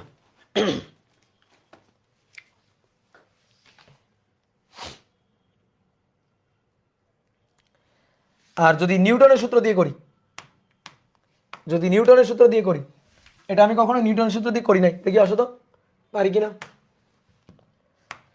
নিউটনের সূত্র দিয়ে, নিউটনের সূত্র দিয়ে এগুলো দেখানোর কারণ কি? কারণ হচ্ছে ম্যাথের কপালে তো আর চিহ্ন দেওয়া থাকে না যে কোন অধ্যায়ের ম্যাথ, তো এই কারণে এক এক সময় তুমি এক এক রকম কনসেপ্ট খাটানোর ট্রাই করো। তো যে কনসেপ্ট দিয়ে করো না কেন ম্যাথ হবে, কোনো সমস্যা নেই, শুধু ঠিকঠাকভাবে প্রসেসটা খাটাইতে হবে। তাহলে আসো শক্তির সংরক্ষণশীলতা হলো, শক্তি উপপাদ্য হলো, এবার নিউটনের সূত্র। তাহলে হাতুড়ি সহ পেরেকে একটা বিন্দু চিন্তা করবো, এই যে হাতুড়ি সহ পেরেকে একটা বিন্দু ভি বেগে যাওয়া শুরু করছে, ভি বেগে ভেতরে গাঁথা শুরু করছে। তাহলে ভি বেগে ভেতরে গাঁথা শুরু করছে, এখানে গিয়ে বেগটা শূন্য হয়ে গেছে, এখানে গিয়ে বেগটা হয়ে গেছে ভি হয়ে গেছে শূন্য। তাহলে কতটুকু গেঁথে গেল? এক্স পরিমাণ গেঁথে গেল। এবার এর উপর কোনো বল কাজ করছে কিনা? হ্যাঁ কাজ করছে, দুটো বল। দেখো ভালো করে খেয়াল করো, দুটো বল কাজ করছে। এই যে বস্তুটাকে আমি আলাদা আলাদা করে একটু আঁকলাম, এখানে আলাদা করে আঁকলাম, এর উপর দুইটা বল কাজ করছে। এটা কিন্তু দেওয়ালের মধ্যে ঘটনা, এই যেটা কিন্তু দেওয়ালের মধ্যে আর কি, দেওয়ালের মধ্যে। তাহলে এর উপর দুইটা বল আছে, একটা হচ্ছে দেওয়ালের বাধাদানকারী বল উপরের দিকে, আর একটা হচ্ছে ওজন বল এমজি নিচের দিকে। নিউটনের সূত্র দিয়ে করতে গেলে যে কাজটা করতে হবে সেটা হচ্ছে বলগুলোকে অ্যানালাইসিস করতে হবে, যে কয়টা বল, দুইটা বল, একটা এফ উপরের দিকে আর একটা হচ্ছে এমজি নিচের দিকে, ঠিক আছে? এফ উপরের দিকে আর এমজি নিচের দিকে। ত্বরণ হয়েছে না মন্দন? মন্দন হয়েছে। দেখো বেগ ভি ছিল, আস্তে আস্তে বেগ জিরো হয়ে গেছে। তাহলে কোন বলটা বড়? এফ বলটা বড়, কারণ মন্দন হয়েছে, আস্তে আস্তে থেমে গেছে। ওজন যদি এমজি যদি বড় হইতো তাহলে তো নিচের দিকে চলে যাইতো, নিচের দিকে ত্বরণ নিয়ে যাইতো। যেহেতু মন্দন হয়েছে, বেগ কমছে, ভি থেকে জিরো হয়েছে, তাহলে উপরের এফটা বড়, ঠিক আছে? তাহলে উপরের এফটা বড়, তাহলে F minus M G equal to M A, বুঝলা? যদি এফ মাইনাস এম জি লেখো তাহলে এ বসাবা পজিটিভ, কারণ এফটা বড়। আর যদি এম জি মাইনাস, ধরো বস্তু নিচের দিকে গেছে, কোন দিকে গেছে? নিচের দিকে, তাহলে ধরে নিলাম নিচেরটাই ধরো বড়, নিচের দিকে গেছেন সুতরাং নিচেরটা বড়। সরণ কিন্তু নিচের দিকে, এই যে সরণটা এটা কিন্তু নিচের দিকে, তাই না? তাহলে ধরো নিচের দিকে গেছে, ধরলাম এমজি বড়, তাহলে এমজি মাইনাস এফ। এবার এটা সমান সমান এম এ, এ কিন্তু হবে নেগেটিভ, কেন? কারণ ভি থেকে ভি জিরো হয়ে গেছে, তাহলে মন্দন হয়েছে। তাহলে তুমি যখন এমজি মাইনাস এফ করবা তখন এ নেগেটিভ, আর যদি এফ মাইনাস এমজি করো তাহলে এ পজিটিভ বসাবা। তাহলে আসো আমরা এটাকে কিন্তু নেগেটিভ বসাবো, এ হচ্ছে নেগেটিভ মান বসবে, এর মান কিন্তু নেগেটিভ বসবে আর কি, কি ক্লিয়ার? এর যে মানটা বসবে সেই মানটা বসবে নেগেটিভ মান। তুমি যেটা নিয়ে করতে চাও করতে পারো, কোনো আপত্তি নেই আমার। এবার আসো ভি, আর এটা হচ্ছে ভি জিরো এক্স, তাহলে খাটাও, সূত্র খাটাও। ভি স্কোয়ার শেষ বেগ একবারে লিখি, জিরো স্কোয়ার আদি বেগ ভি স্কোয়ার, ওকে, আদি বেগ ভি স্কোয়ার, তারপরে প্লাস টু টু, এইখানে যে মন্দনটা কাজ করছে সেটা কিন্তু জি না, অন্য কোনো মন্দন এ, এই যে এই মন্দনটা, ঠিক আছে? এই মন্দনটা জি কিন্তু কাজ করে নাই, তাহলে টু এ এক্স, ঠিক আছে? প্লাস কেন দিলাম? এর মান মাইনাস চলে আসবে, আমি একবারে মাইনাস মানটা বসাই দিব আর কি।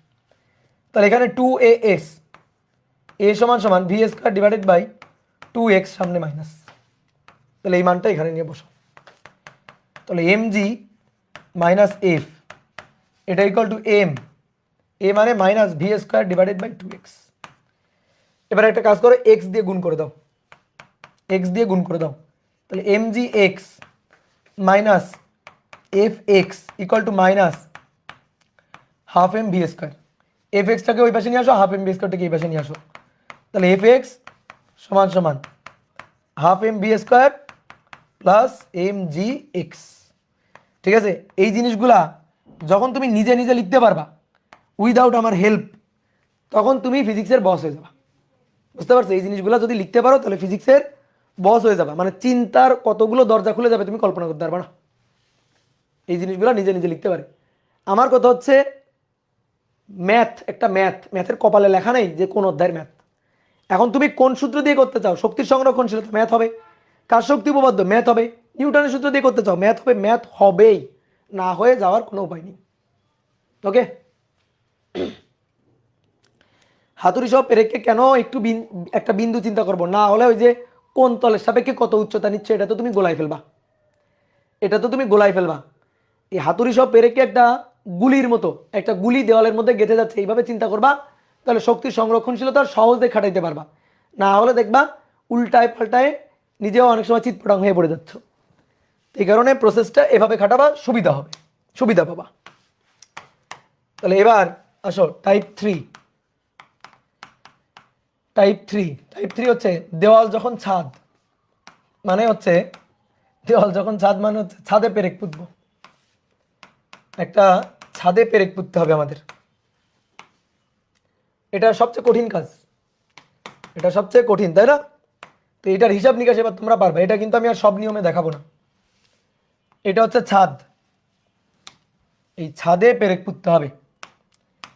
তাহলে এটা হচ্ছে পেরেক, পেরেকটাকে প্রথমে এভাবে আলতো করে ধরলাম, তারপরে হাতুড়ি দিয়ে পেরেকের মাথায় দিলাম বাড়ি।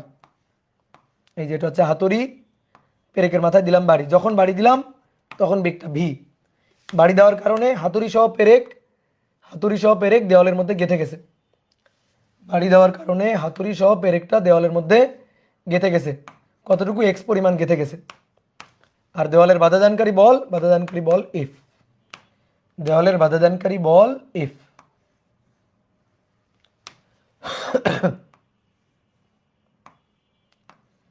আর এইটা হচ্ছে হাতুড়ি। ওকে, আঘাত করার পরে বেগ ভি হয়ে গেছে 0। বেগ ভি, এক্স পরিমাণ গেঁথে গেছে, এক্স পরিমাণ গেঁথে গিয়ে বেগ ভি হয়ে গেছে 0।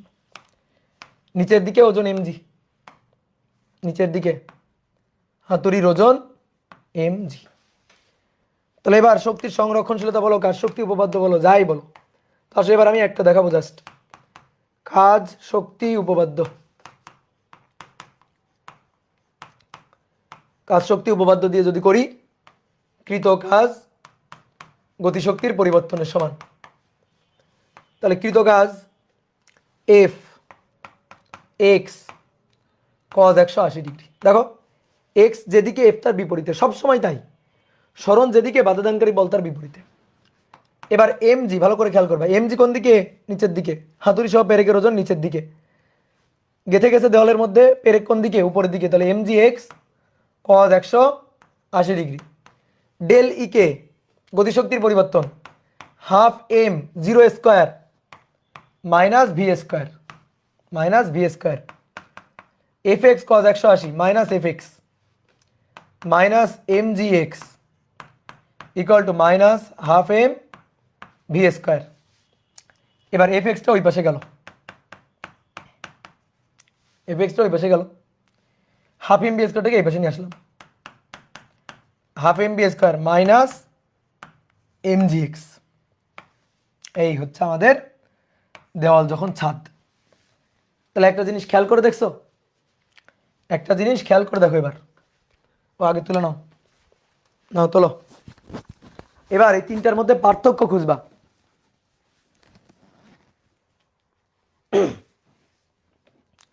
এবার এই তিনটার মধ্যে একটু পার্থক্য খুঁজবা, যে কোথায় কোথায় পার্থক্য আছে।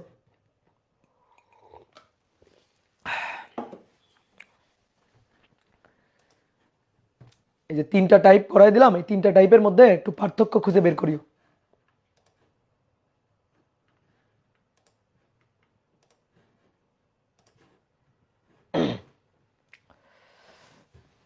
তাহলে পার্থক্য কোথায় আছে বলো তো? পার্থক্য আছে F X equal to half M B square, সবসময় একই। পার্থক্যটা কোথায় আছে? পার্থক্যটা আছে এম জি এক্স এর আগে, এম জি এক্স এর আগে কখনো প্লাস, কখনো মাইনাস, কখনো কিছুই না। ঠিক আছে, মানে কখনো এই পার্টটা নাই, 0 হয়ে গেছে, তাই তো? তাহলে আসো তিনটা টাইপ আমি তোমার একটু একসাথে লিখে দেখাই সূত্রগুলো আর কি। তাহলে প্রথমে দেওয়াল উলম্ব, দেওয়াল উলম্ব। তো যখন দেওয়াল উলম্ব,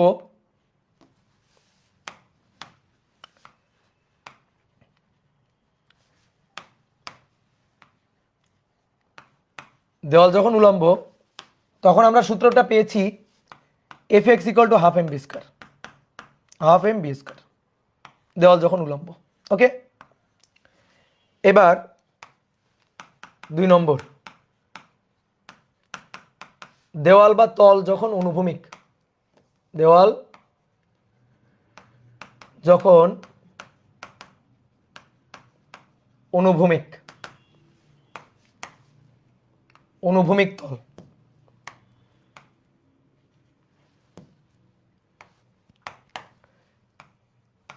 তখন আমরা যে সূত্রটা পেয়েছি সেটা হচ্ছে এফ এক্স এটা equal to half M B square plus M G X, F X equal to half M B square plus M G X. এবার দেওয়াল যখন ছাদ, দেওয়াল যখন ছাদ, ছাদে যখন আমরা পেরেক পুঁততে গেলাম তখন আমরা যেটা পাইলাম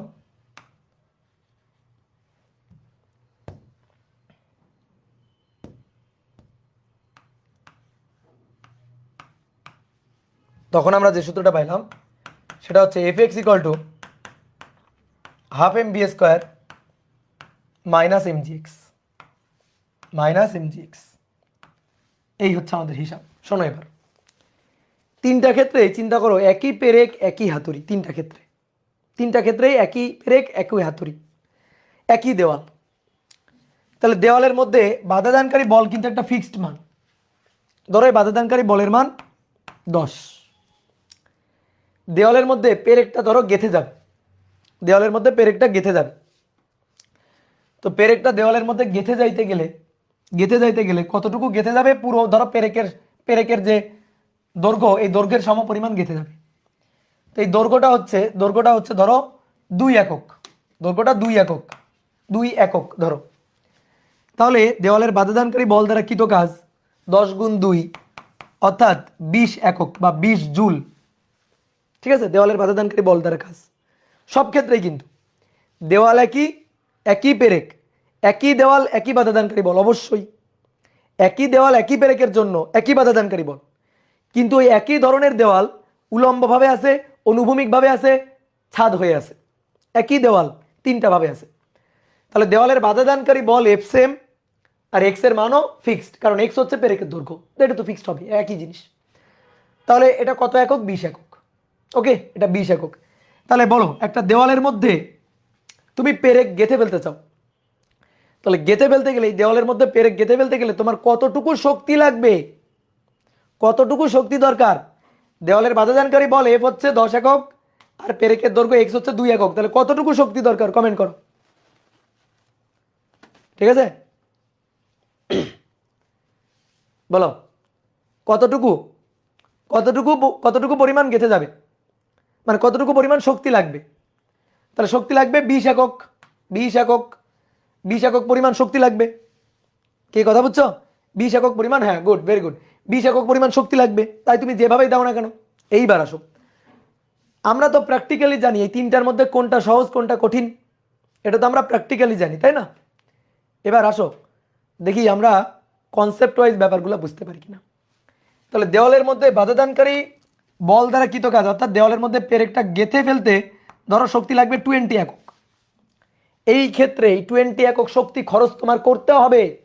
তো তুমি কিভাবে খরচ করবা? হাতুড়ি দিয়ে এভাবে পেরেকের মাথায় আঘাত করবা। তাহলে এই যে হাতুড়ি দিয়ে পেরেকের মাথায় আঘাত করে যে শক্তিটা তুমি খরচ করতেছো এখানে হাফ এম বি স্কোয়ার, সেটা অ্যাটলিস্ট কয় একক হইতে হবে? 20 একক হইতে হবে, তাহলে গেঁথে যাবে। দেখো হাফ এম বি স্কোয়ার এটা সমান সমান এফ এক্স। তাহলে এখানে তোমার এই যে দেওয়ালের বাধাদানকারী বলকে মোকাবিলা করে পেরেকটা যে দেওয়ালের মধ্যে গেঁথে ফেলবা, তার জন্য শক্তিটা আসবে কোত্থেকে? কোত্থেকে আসবে? হাফ এম বি স্কোয়ার গতিশক্তি থেকে। কোত্থেকে? হাফ এম বি স্কোয়ার গতিশক্তি থেকে সেটা আসবে। কি ক্লিয়ার? বুঝতে পারছো আমার কথা? তাহলে হাফ এম বি স্কোয়ারই 20 একক শক্তির যোগান দিবে। ভালো করে খেয়াল করো, এটাই কিন্তু 20 একক শক্তির যোগান দিবে। এবার দেওয়ালের বাধাদানকারী বলকে মোকাবেলা করতে 20 একক দরকার, 20 একক দরকার। আগে তুমি গতিশক্তি দিয়ে 20 একক শক্তি যোগান দিচ্ছিলা, যেহেতু দেওয়ালের মধ্যে পেরেকটাকে গেঁথে ফেলতে তোমার 20 একক শক্তি খরচ করতে হবে, তো তুমি গতিশক্তি দিয়ে খরচ করতেছিলে আগে। দেখো গতিশক্তি এইভাবে, গতিশক্তি half M V square equal to F X. এইবার কি হয়েছে, তক্তা তুমি মাটিতে ফেলে নিছো। এবার মাটিতে ফেলে এইভাবে আঘাত করবা। এইভাবে আঘাত করলে তোমার কাছে এবার কাজটা সহজ মনে হবে না? পেরেকটা গাঁথা তোমার কাছে সহজ মনে হবে না? কেন সহজ মনে হবে জানো? কেন সহজ মনে হবে?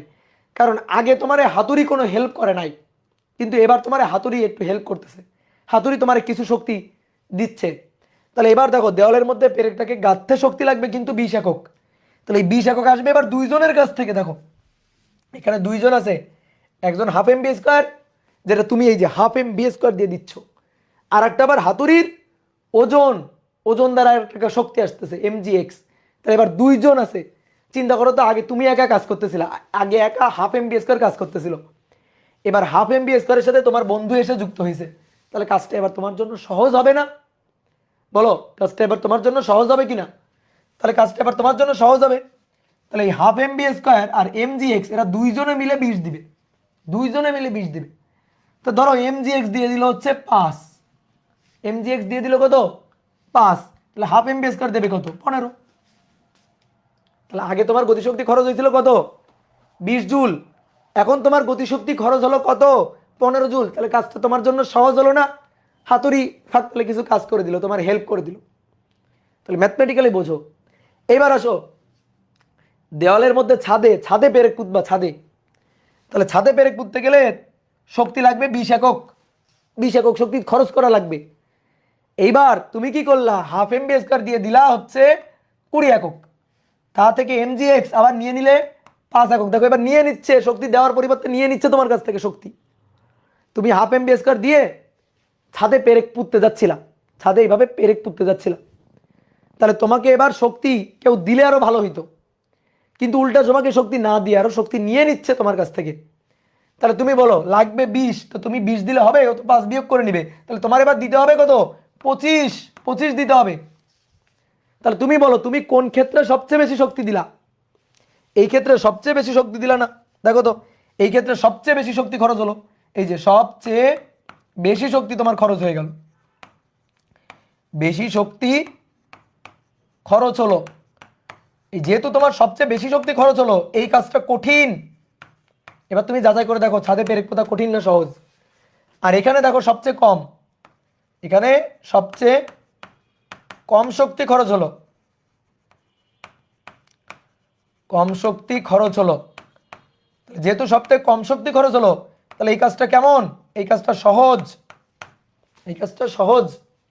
আর এখানে, এখানে হচ্ছে মাঝারি, এটা সহজও না কঠিনও না, মাঝামাঝি। ঠিক আছে, মাঝামাঝি। তাহলে এটা সবচেয়ে সহজ, এটা সবচেয়ে কঠিন। বলো বুঝছো কিনা? সবচেয়ে সহজ, সবচেয়ে কঠিন। সাদমান নাফি নেহাল বলছে পেরেক মুখে পড়ে বারবার। হ্যাঁ তুমি মানে তুমি কি করে দেখছো? করে দেখছো এরকম? যাই হোক, পেরেক গিলে ফেলো না, মুখে পড়লে আবার দেখা গেল তারা হা করে পেরেক পুঁততেছো, হ্যাঁ, আর মুখে পড়লো গিলে ফেললা, তাহলে কিন্তু সর্বনাশ, তাহলে কিন্তু সর্বনাশ। পেরেক আবার খেয়ে ফেলো না। এইবার আসো, এবার তোমার একটা জটিল জিনিস শেখাই দিই। কি শেখাবো বলো? সবগুলো টাইপ একসাথে, সবগুলো টাইপ একসাথে একটা সূত্র দিয়ে। সেই সূত্রটা হচ্ছে হেলানো তল। হেলানো তল, হেলানো তল পারলে সবই পারবা। সবগুলো টাইপ একসাথে হেলানো তল। আমি একটা হেলানো তলে পেরেক পুঁতবে, এটা আসবে না, কিন্তু এটা জানলে তুমি সবই পারবা। ধরো একটা হেলানো তল, কত কোণে? থেটা কোণে হেলানো। এবার এই থেটা কোণে হেলানো তলে তুমি পেরেক পুঁততে চাও, তাহলে ধরো এই হচ্ছে পেরেক, এই পেরেকটা এই যে গেঁথে গেছে। একটা চিত্র আঁকি আমরা, হ্যাঁ, কতটুকু পরিমাণ গেঁথে গেল? এক্স পরিমাণ। দেওয়ালের বাধা দানকারী বল কত? এফ। ওকে, এবার আসো,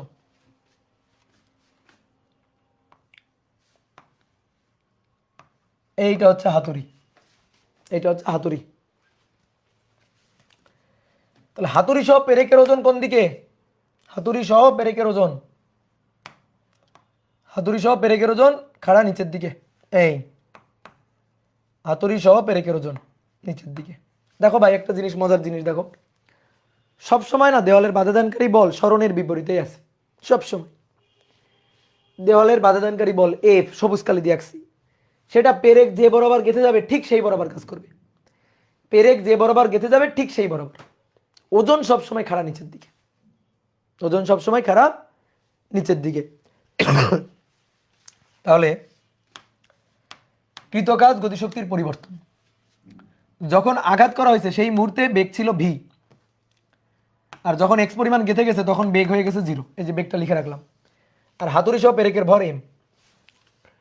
তাহলে কৃতকাজ গতিশক্তির পরিবর্তনের সমান। তাহলে কৃতকাজ এফ এক্স, এটা সব সময়, এটা চোখ বন্ধ করে লিখে দেখবা, এফ এক্স কজ 180 ডিগ্রি, এটা plus M G, M G দেখো ভালো করে খেয়াল করো, এম জি আর এটা এক্স, এই যে এইটা হচ্ছে এক্স, এইটা হচ্ছে এক্স। তাহলে এম জি এক্স, দেখো এই যে এটা হচ্ছে এম জি আর এইটা হচ্ছে এক্স। তাহলে হেলানো তল এই কোণটা যদি থেটা হয় তাহলে অবভিয়াসলি এই কোণটাও থেটা, এটা আমরা জানি কিন্তু, তাই তো? এটা আমরা জানি কিন্তু যে হেলানো তলের এই কোণটা থেটা হলে এই কোণটা থেটা, না জানলে নিউটনের বলবিদ্যা অধ্যায় আবার পড়তে হবে কিন্তু। তাহলে এম জি আর এক্স কস কত ডিগ্রি? Cos theta degree. তাহলে M G X cos theta half M 0 square minus V square. তাহলে আমরা কেমন পাবো সূত্রটা? Minus F X plus M G X cos theta equal to minus half M V square, equal to minus half M V square. Half M V স্কোয়ারটাকে এই পাশে পাঠাই, F এক্সটাকে ওই পাশে নিয়ে যাই। তাহলে অতএব F X equal to half M V square plus M G X cos theta.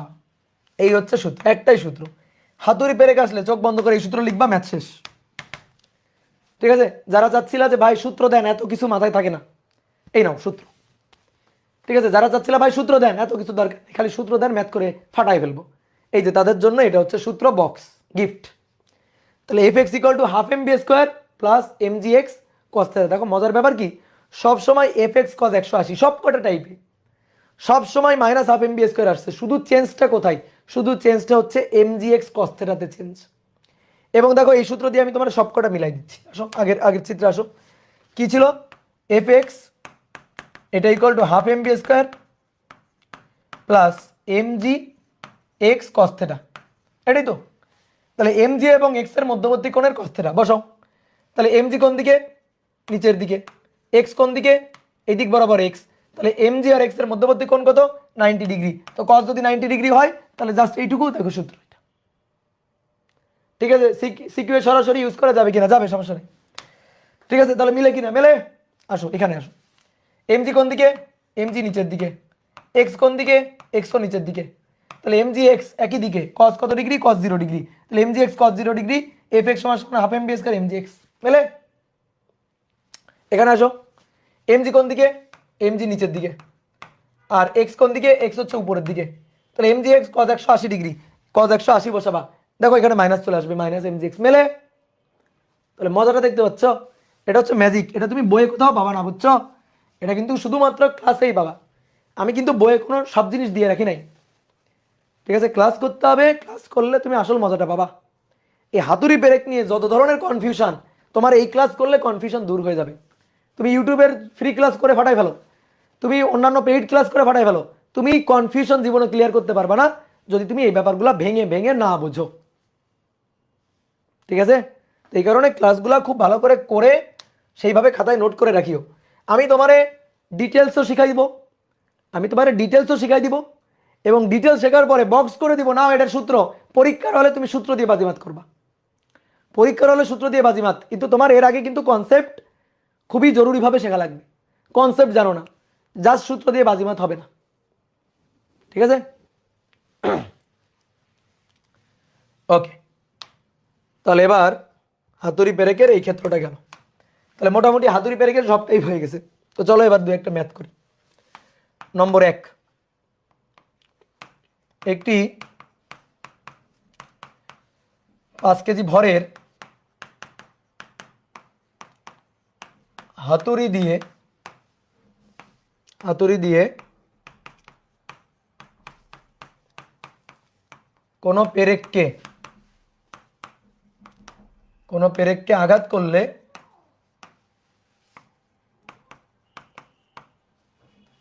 দেওয়ালের মধ্যে 2 সেন্টিমিটার গেঁথে যায়। দেওয়ালের বাধাদানকারী বল কত? দেওয়ালের বাধাদানকারী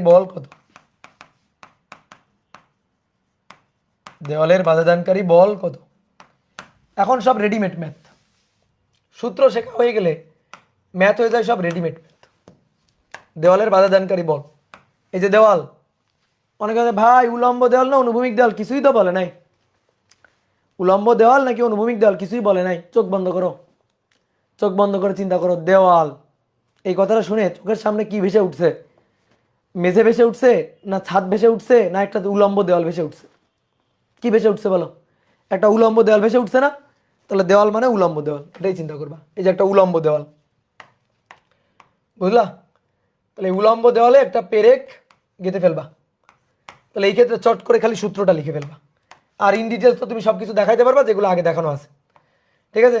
যদি পারো একটু চিত্র দেখাই নিও, আর না পারলে একবারে ডাইরেক্ট সূত্র, F X equal to half M V square. এইবার এফ এর মানটা বের করতে চাই, এক্স এর মানটা 2 সেন্টিমিটার গেঁথে যায়, দেওয়ালের মধ্যে পেরেকটা গেঁথে যায় 2 সেন্টিমিটার।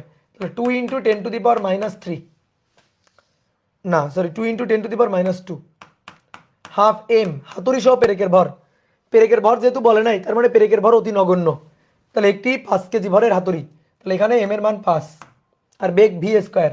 ভি কত বেগে আঘাত করায়? এত কেজি হাতুড়ি দিয়ে কোনো পেরেককে, আচ্ছা বেগ লিখতে ভুলে গেছি, সরি, হাতুড়ি দিয়ে কোনো পেরেককে 20 মিটার/সেকেন্ড বেগে আঘাত করে। এত বেগে 20 মিটার/সেকেন্ড বেগে আঘাত করাই, তাহলে এটা হবে 20। তাহলে এখান থেকে সবই জানি, একমাত্র দেওয়ালের বাধাদানকারী বলটা জানি না। দেওয়ালের বাধাদানকারী বলটা চট করে বের করে নেবা, শেষ। হ্যাঁ, বেগ দিতে ভুলে গেছিলাম রে। এটা হচ্ছে রেডিমেড ম্যাথ, নিয়ম রক্ষার জন্য করলাম। আসো 2 নম্বর।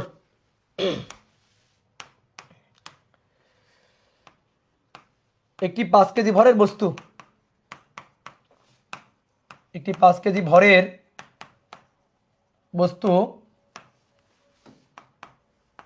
5 মিটার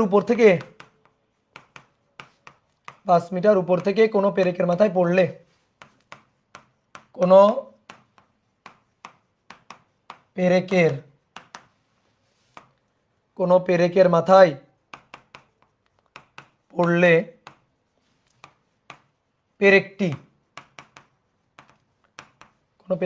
পড়লে পেরেকটি মাটিতে 10 সেন্টিমিটার গেঁথে যায়। মাটির গড় প্রতিরোধকারী বল কত? মানে মাটির প্রতিরোধী বল কত, মানে মাটির বাধাদানকারী বল, দেওয়ালের বাধাদানকারী বল কত? এখন অনেকে বলতে ভাই আমরা তো হাতুড়ি পেরেক শিখলাম, এটা তো ক্ষেত্রটা তো ভিন্ন। না, ক্ষেত্রটা ভিন্ন না, একটু চিত্র আঁকো, দেখো ক্ষেত্রটা ভিন্ন না, এটা হচ্ছে তল, ভূমি আর কি। তো এই হচ্ছে পেরেকটা ছিল এখানে, এই যে পেরেকটা। এবার কি করা হয়েছে, এখান থেকে একটা বস্তু পড়ছে, কয় কেজি ভরের বস্তু? 5 কেজি ভরের বস্তু। কত উচ্চতা থেকে? 5 মিটার উপর থেকে পড়ছে। 5 মিটার উপর থেকে পড়ছে, ধরো এটা এই 5 মিটার, 5 মিটার উপর থেকে পেরেকের মাথায় পড়ছে। পেরেকের মাথায় পড়ার কারণে, পেরেকের মাথায় যখন এসে পড়ছে, তখন পেরেকটা মাটিতে গেঁথে গেছে। এক্স ইকুয়াল টু 10 সেন্টিমিটার গেঁথে গেছে। তাহলে দেখো তো, আগে আমরা কি করতাম, এভাবে পেরেক রেখে হাতুড়ি দিয়ে এভাবে বাড়ি দিতাম, এটা তো তাই একই জিনিস, জাস্ট খালি কি করা হয়েছে, পেরেকটাকে রাখা হয়েছে আর হাতুড়িকে উপর থেকে ফেলা হয়েছে। তো তোমাদের এই যে সূত্র, আমি যখন এই যে সূত্র লিখি এফ এক্স এটা equal to half M B square plus M G X, বলো এই বেগের পরিচয়টা কি ছিল, ভি এর পরিচয়টা কি ছিল? ভাই ভি এর পরিচয়টা হচ্ছে এই বস্তুটা যখন পেরেকের মাথায় পড়বে ঠিক ওই মুহূর্তের বেগ, যখন পেরেকের মাথায় গিয়ে পড়বে ঠিক ওই মুহূর্তের বেগটা, তো আমাদের ওই বেগটা লাগবে। পেরেকের মাথায় গিয়ে যখন পড়বে ওই বেগটা আমাদের দরকার। দেওয়া নেই তো এই বেগটা, এই বেগটা কি দেওয়া আছে? দেওয়া নেই, বের করে নিব, সমস্যা কি, বের করে নিব।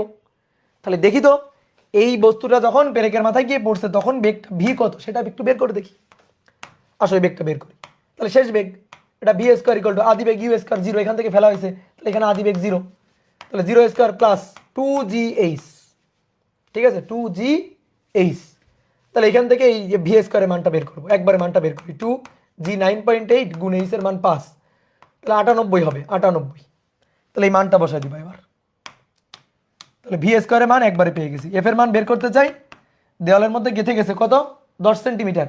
এটা কেমন দেওয়াল, কেমন দেওয়াল, কেমন তল, অনুভূমিক তল, অনুভূমিক তলের সূত্র লিখে ফেলছি।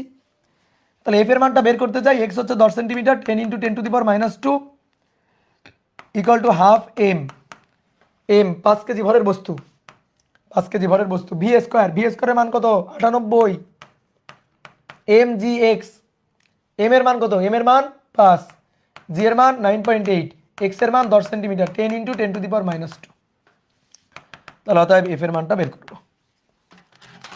তাহলে 0.5 গুণ 5 গুণ 98 যোগ 5 গুণ 9.8 গুণ 10 এক্সপোনেনশিয়াল ফাংশন -2,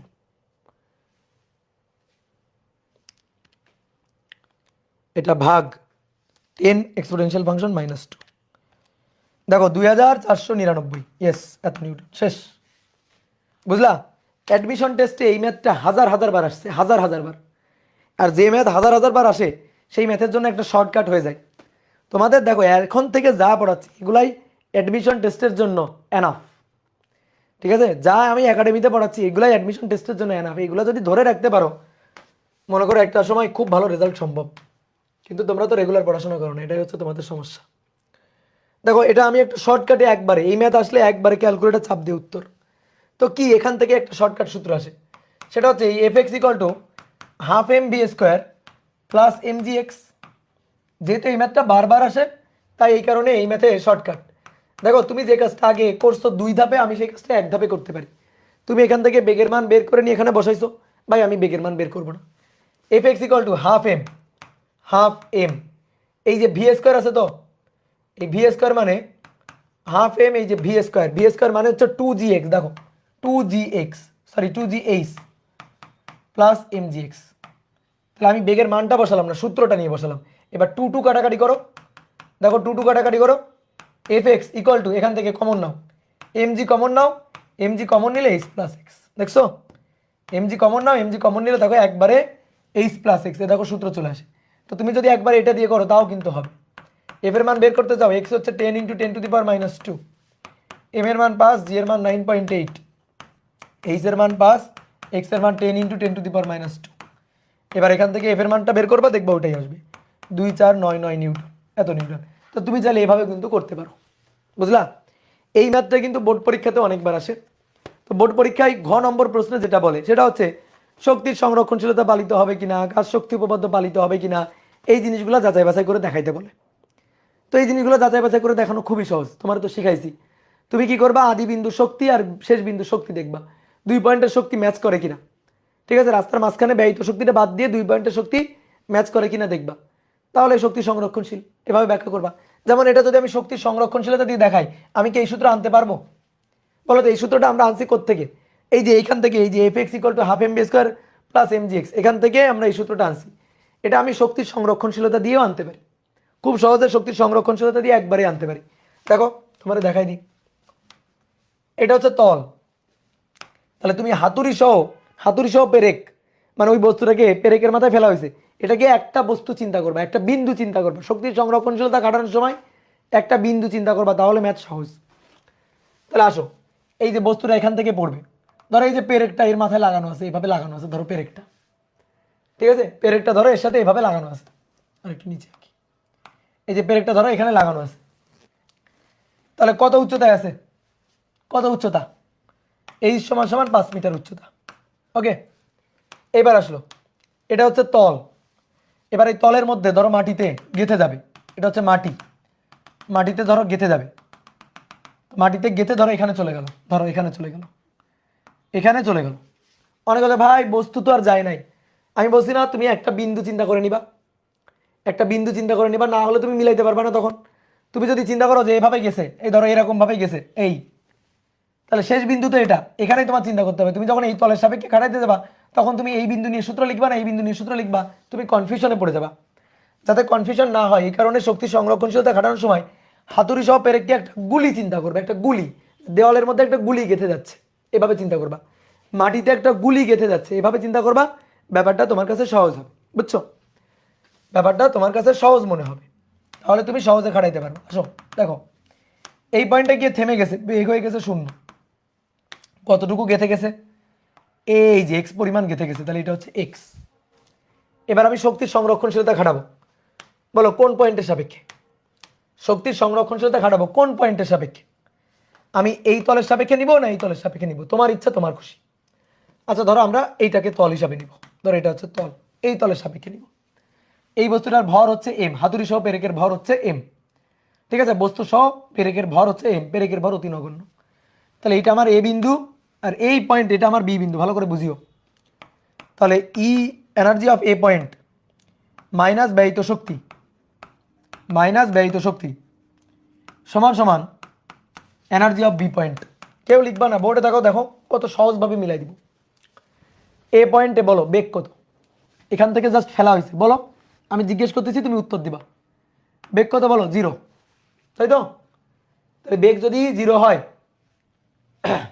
বেগ যদি 0 হয় তাহলে সেই ক্ষেত্রে এই পয়েন্টের শক্তি, বিভব শক্তি আর গতিশক্তি, হ্যাঁ বিভব শক্তি আর গতিশক্তি, তাহলে গতিশক্তি হচ্ছে 0, half M 0 square, half M 0 square, গতিশক্তি 0, বিভব শক্তি নিতে হবে। এবার বিভব শক্তি এই তলের সাপেক্ষে, এই তলের সাপেক্ষে এই বিন্দুর উচ্চতাটা কত, এক্স প্লাস এইচ, তাহলে M G X plus H বা এইচ প্লাস এক্স, বুঝছো? ওকে, তাহলে গতিশক্তি 0, বিভব শক্তি আছে এই তলের সাপেক্ষে ওই পয়েন্টে। এবার আসো বি বিন্দু, এখানে এই তলের সাপেক্ষে বি বিন্দুর উচ্চতা 0, তাহলে বিভব শক্তি 0, এম জি এইচ 0, গতিশক্তি বেগ নাই, তাহলে গতিশক্তিটাও 0, half M 0 square, half M 0 square, গতিশক্তিও নাই। এবার বলো রাস্তার মাঝখানে কেউ আছে কিনা, দেখো এখান থেকে এইটুকুতে রাস্তার মাঝখানে কেউ নেই, এখানে কেউ নেই, এখানে কেউ ছিল না, কোনো বাতাসের বাধা টাধা ছিল না, বাধা শুরু হয়েছে এই অংশ থেকে, এখানে আছে বাতাসের বাধা, মানে সরি বাতাসের বাধা বলতেছি, দেওয়ালের বাধা বা মাটির বাধা। এই বাধা বল কত, এফ। এই বাধা বল কতটুকু জুড়ে কাজ করছে, বলো বাধা বল কতটুকু জুড়ে কাজ করছে, এক্স পরিমাণ অংশ জুড়ে কাজ করছে। তাহলে ব্যয়িত শক্তি হচ্ছে এফ ইন্টু এক্স, ব্যয়িত শক্তি এফ ইন্টু এক্স। তাহলে এটা তো 0, এটা বাদ, এটাও বাদ 0, এফ এক্স থেকে ওই পাশে নিয়ে যাও, দেখো এফ এক্স সমান সমান M G H plus X, ঠিক আছে? তাহলে তোমার যখন বলবে শক্তির সংরক্ষণশীল কিনা দেখাও, তাহলে তুমি কি করবা, এক পাশে এই যে ই এ থেকে মাইনাস ব্যয়িত শক্তি এটা বের করবা, আর এক পাশে বি বিন্দুর এনার্জি বের করবা, দেখবা সমান সমান, left hand side right hand side সমান সমান দেখাই দিবা, দেখাই দিলেই তো হয়ে গেল শক্তি সংরক্ষণশীল কিনা। বোঝা গেল? দেখো একই সূত্র চলে আসছে। তোমাদের কাজ হবে, তোমাদের কাজ হবে এই ক্ষেত্রে, এই ক্ষেত্রে এই সূত্রটা আমাকে একটু কাজ শক্তি উপপাদ্য দিয়ে এনে দিবা, কাজ শক্তি উপপাদ্য দিয়ে এনে দিবা। নাও করো, আমি শক্তির সংরক্ষণশীলতা দিয়ে করে দিছি, তুমি কাজ শক্তি উপপাদ্য দিয়ে করে দিবা। ঠিক এই পয়েন্ট থেকে এই পয়েন্ট, এটা হচ্ছে শক্তির সংরক্ষণশীলতা, শক্তির সংরক্ষণশীলতা।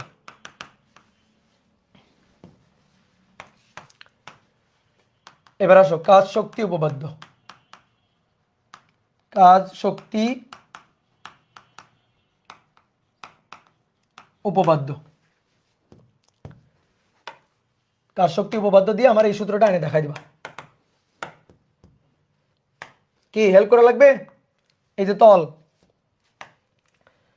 এই যে এখানে আছে, এখান থেকে নিচে পড়বে, এই সমান সমান 5 মিটার,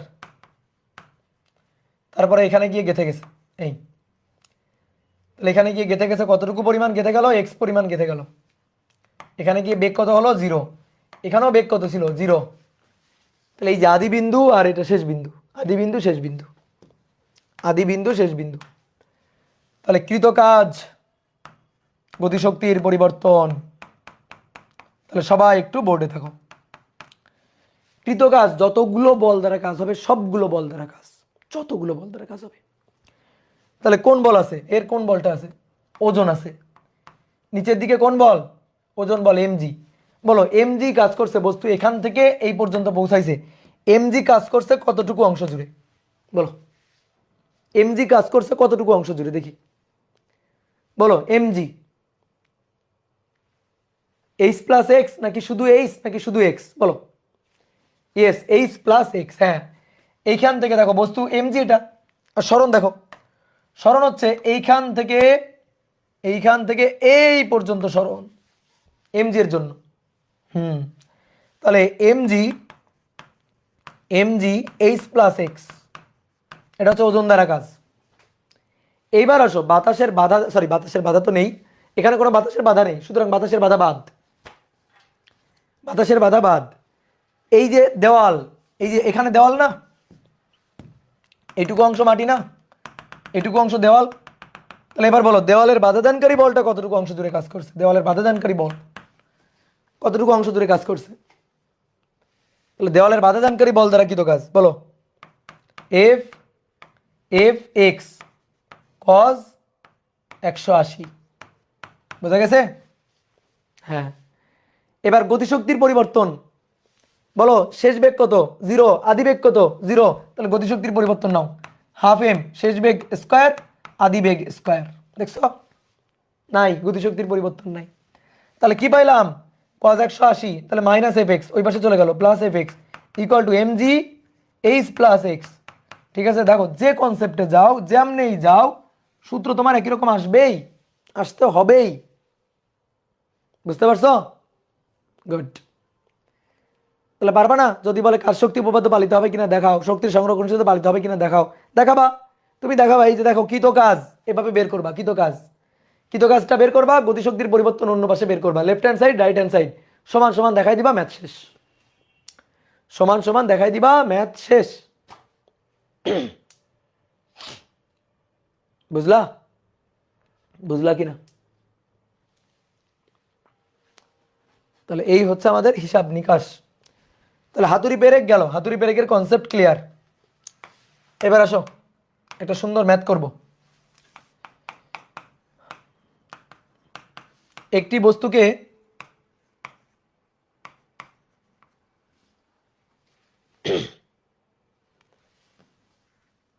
একটি ধরো 4 কেজি ভরের বস্তুকে,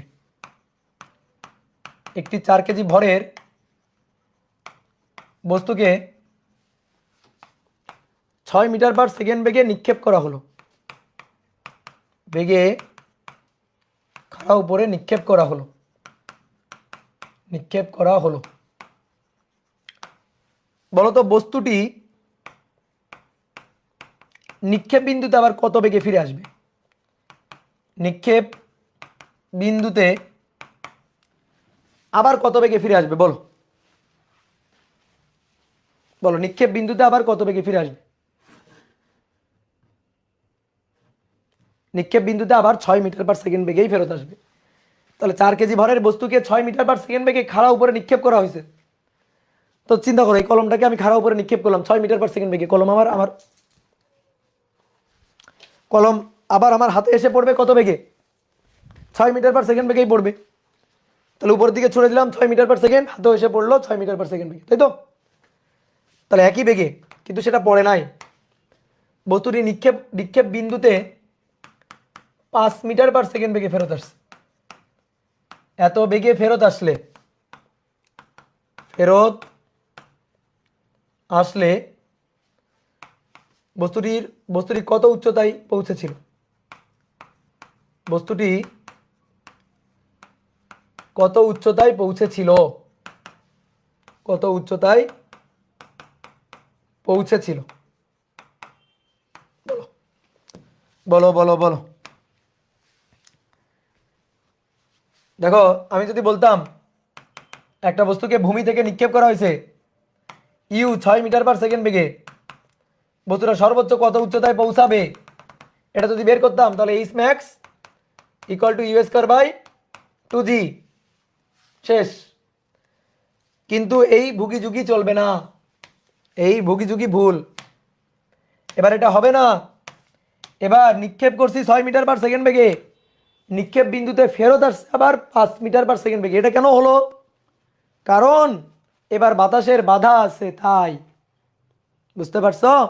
বাতাসের বাধা যদি না থাকতো তাহলে একই বেগ নিয়ে ফিরে আসতো, কিন্তু বাতাসের বাধার কারণে তার কিছু শক্তি বাতাসের বাধাদানকারী বল দ্বারা কাজে খরচ হয়ে গেছে। এই কারণে যে গতিশক্তি নিয়ে এসে গেছে সেই গতিশক্তি নিয়ে ফিরতে পারে নাই, গতিশক্তি কমে গেছে, বেগ কমে গেছে। তো আমি তোমার দেখাই, দেখো একটা বস্তুকে এখান থেকে ছুড়ে দেওয়া হয়েছে, কত বেগে ছুড়ে দেওয়া হয়েছে, এখান থেকে কত বেগে ছুড়ে দেওয়া হয়েছে, এখান থেকে ছুড়ে দেওয়া হয়েছে ইউ 6 মিটার/সেকেন্ড বেগে। এই তাহলে ধরো বস্তুটা এইখানে গিয়ে পৌঁছাইছে, এরপরে আবার যখন আসতেছে এটা যাওয়ার সময়, এটা আবার আসার সময় এই পয়েন্টে গিয়ে কেন পৌঁছাইছে? কারণ এরপরে আর বেগ নেই, তার বেগ 0 হয়ে গেছে, এই কারণে আবার ব্যাক করছে। কত উচ্চতায় উঠছে? ধরো এই উচ্চতায় উঠছে। এবার যখন ব্যাক করবে, ব্যাক করার সময় এখানে বেগ কিন্তু 0, এবার ব্যাক করতেছে অর্থাৎ এই উচ্চতা থেকে ফিরে আসতেছে। তো যখন আবার এখানে ফিরে আসবে, এখানে যখন ফিরে আসলো, এই যে বেগটা ভি, এই বেগ ভিটা হচ্ছে 5 মিটার/সেকেন্ড, বেগটা কমে গেছে। তো কেন কমে গেছে এবার আমি তোমার বলি, বাতাসের বাধা আছে, এই জায়গায় বাতাস আছে। তাহলে ওঠার সময় বাতাসের বাধা নিচের দিকে ঠেলছে, আর নামার সময় বাতাসের বাধা উপরের দিকে ঠেলছে। বাতাসের বাধা হচ্ছে ফ্রিকশনের মতো, ঠিক আছে? যেদিকে গতি এ থাকবে তার বিপরীত দিকে। অনেকে বলে ভাই বাতাসের বাধা আছে, আপনি বুঝলেন কেমনে? বাতাসের বাধা আছে বুঝলাম কেমনে? 6 মিটার/সেকেন্ড বেগে নিক্ষেপ করলাম, 5 মিটার/সেকেন্ড বেগে কেন আসবে? বাতাসের বাধা না থাকলে আসবে? অবশ্যই বাতাসের বাধা আছে, এই কারণে বেগটা কমে গেছে। তো এখান থেকেই দেখে আমি বুঝে গেলাম। তাহলে দেখো ওঠার সময় গতি উপরের দিকে, বাতাসের বাধা নিচের দিকে, বাধা সবসময় গতির বিপরীতে। আবার নামার সময় গতি নিচের দিকে, বাতাসের বাধা উপরের দিকে। তাহলে এই হচ্ছে ক্ষেত্র, ঠিক আছে? এটা হচ্ছে ক্ষেত্র। তাহলে এটা ইনিশিয়াল পয়েন্ট, এটা ফাইনাল পয়েন্ট, এটা ইনিশিয়াল, এটা ফাইনাল। তাহলে ইনিশিয়াল পয়েন্টের শক্তি 12m²। দেখো শক্তির সংরক্ষণশীলতা খাটাবো ভাই। প্রথম ক্ষেত্রে ওঠার সময়, প্রথম ক্ষেত্রে শক্তির সংরক্ষণশীলতা, এই পয়েন্টের বিভব শক্তি কত? 0। গতিশক্তি কত? 12m²। এই পয়েন্টের গতিশক্তি কত? 0। বিভব শক্তি কত? mgh। দুইটা কি সমান? না। এই পয়েন্টের 12mv² গতিশক্তি, এই পয়েন্টের বিভব শক্তি সমান না, কারণ রাস্তার মাঝখানে বাধা আছে। তাহলে রাস্তার মাঝখানে বাধাতে কিছু শক্তি খরচ, এই যে -fh খরচ। এটা বুঝতে পারছো? সহজ জিনিস। এই পয়েন্টে গতিশক্তি 12m², এই পয়েন্টে বিভব শক্তি mgh, এই পয়েন্টে গতিশক্তি 0, এই পয়েন্টে বিভব শক্তি 0। তাহলে এই পয়েন্টের গতিশক্তি এই পয়েন্টের বিভব শক্তি হওয়ার কথা, কিন্তু রাস্তার মাঝখানে কি আছে? বাতাসের বাধা। তাহলে এই পয়েন্টের গতিশক্তি থেকে রাস্তার বাধা দানকারী বল দ্বারা কৃত কাজে ব্যয়িত শক্তি বাদ দিয়ে যা থাকবে সেটা হবে mgh। বুঝতে পারছো? এবার আসো দ্বিতীয় ক্ষেত্রে। এবার এখান থেকে নামবে, বলো এখানে তার গতিশক্তি কত? 0। সমস্ত শক্তি কি? বিভব শক্তি mgh সমান সমান এই পয়েন্টে তার বিভব শক্তি 0, সমস্ত শক্তি গতিশক্তি, দ্যাট ইজ 12mv²। এবার এই দুইটা কি সমান? না। তাহলে এখান থেকে এখানে আসতে গেলে রাস্তার মাঝখানে কি আছে? বাতাসের বাধা। তাহলে বাতাসের বাধাদানকারী বল দ্বারা কৃত কাজে ব্যয়িত শক্তি। ওকে, দুটো সমীকরণ আমি পাইলাম। এবার এই দুটো সমীকরণ আমার বিয়োগ করতে ইচ্ছা করতেছে। বিয়োগ করলে এই যে চিহ্ন চেঞ্জ হয়, ছোটবেলার নিয়ম মনে আছে? তাহলে বিয়োগ করলে এই দুইটা কাটাকাটি, দেখো কত সুন্দর কাটাকাটি হয়ে গেল। এখানে কি থাকলো? 12mu² মাইনাস mgh, আর এখানে কি থাকলো? mgh minus 12mv²। এটা ওই পাশে পাঠাবো, এটার এই পাশে পাঠাবো। 12mu² প্লাস v², আর এটার ওই পাশে পাঠাবো, তাহলে 2mgh। এবার m আর m কাটাকাটি, তাহলে দেখো h equal to u² divided by 2g, না u² plus v² divided by 2 গুণ 2 4 4g। এবার u এর মান কত? 6, v এর মান কত? 5 ডিভাইডেড বাই 4, g এর মান কত? 9.8। তাহলে 6 বর্গ যোগ 5 বর্গ তাকে ভাগ দিব 4 গুণ 9.8 দিয়ে। দেখো হিসাব ঠিক আছে কিনা। তাহলে 1.556 মিটার, এটাই হচ্ছে অ্যান্সার। বুঝতে পারছো? নিহাল ভুল করে ফেলছো তো। 1.17 কেমনে হয়? 1.17 কেমনে হয়? ভুল করে ফেলেছো, ভুল করে ফেলেছো।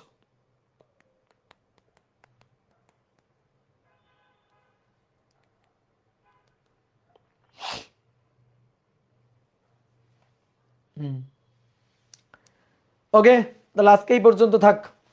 তাহলে যে টপিকটা পড়াইতে চাইছিলাম এই টপিকটা পড়াই দিলাম। ভাই এইস ধরে নিই ফার্স্টে। আচ্ছা আচ্ছা, এইস ধরে নিই। তাহলে যে টপিকটা পড়াইতে চাইছিলাম আজকে সেই টপিকটা পড়ানো হয়ে গেল। একটা স্পেশাল ম্যাথ প্রবলেমও করাই দিলাম, এটা কিন্তু বইতে নাই, এটা বইতে পাবা না। এবার তোমরা এই অধ্যায়ের প্রিপারেশন নিবা। এবার আমি বলে দিচ্ছি এই অধ্যায়ের পরীক্ষা কবে, এই যে সামনে শুক্রবার। ঠিক আছে, এই পরীক্ষায় যে কোশ্চেনগুলো দিব আমি বলে দিচ্ছি সেই কোশ্চেনগুলো কোনোটাই কমন পাবা না। নিউটনের বলবিদ্যায় যেরকম আরামে পরীক্ষা দিছ এই অধ্যায়ের পরীক্ষা কিন্তু আরামে হবে না। এই কারণে কনসেপ্ট ক্লিয়ার রাখবা, তাহলে পরীক্ষায় অ্যান্সার করতে পারবা। একটা কোশ্চেনে কিন্তু হুবহু কমন বই থেকে বা লেকচার থেকে পাবা না, এটা আমি বলে দিচ্ছি। ঠিক আছে, বাট এটা বলে দেওয়ার মানে আবার তুমি যে পড়াশোনা বাদ দিয়ে দিবা, যে স্লাইডের কিছু পড়বা না, বইয়ের কিছু পড়বা না, তাহলে মনে করো চরম ধারা খাবা। আমার কথার সাথে কাজের মিল থাকে না, বিশেষ করে পরীক্ষায়। ঠিক আছে, পরীক্ষায় কিন্তু আমার কথার সাথে কাজের কোনো মিল থাকে না। তো সেইভাবে পড়াশোনা করিও। তো নেক্সট দেখা হবে এই অধ্যায়ের সলভ ক্লাস নিয়ে দেখা হবে, আর নিউটনিয়ান বলবিদ্যা অধ্যায়ের এমসিকিউ নিয়ে দেখা হবে 2-1 দিনের মধ্যে। ঠিক আছে, ওকে, টাটা টাটা, বাই বাই।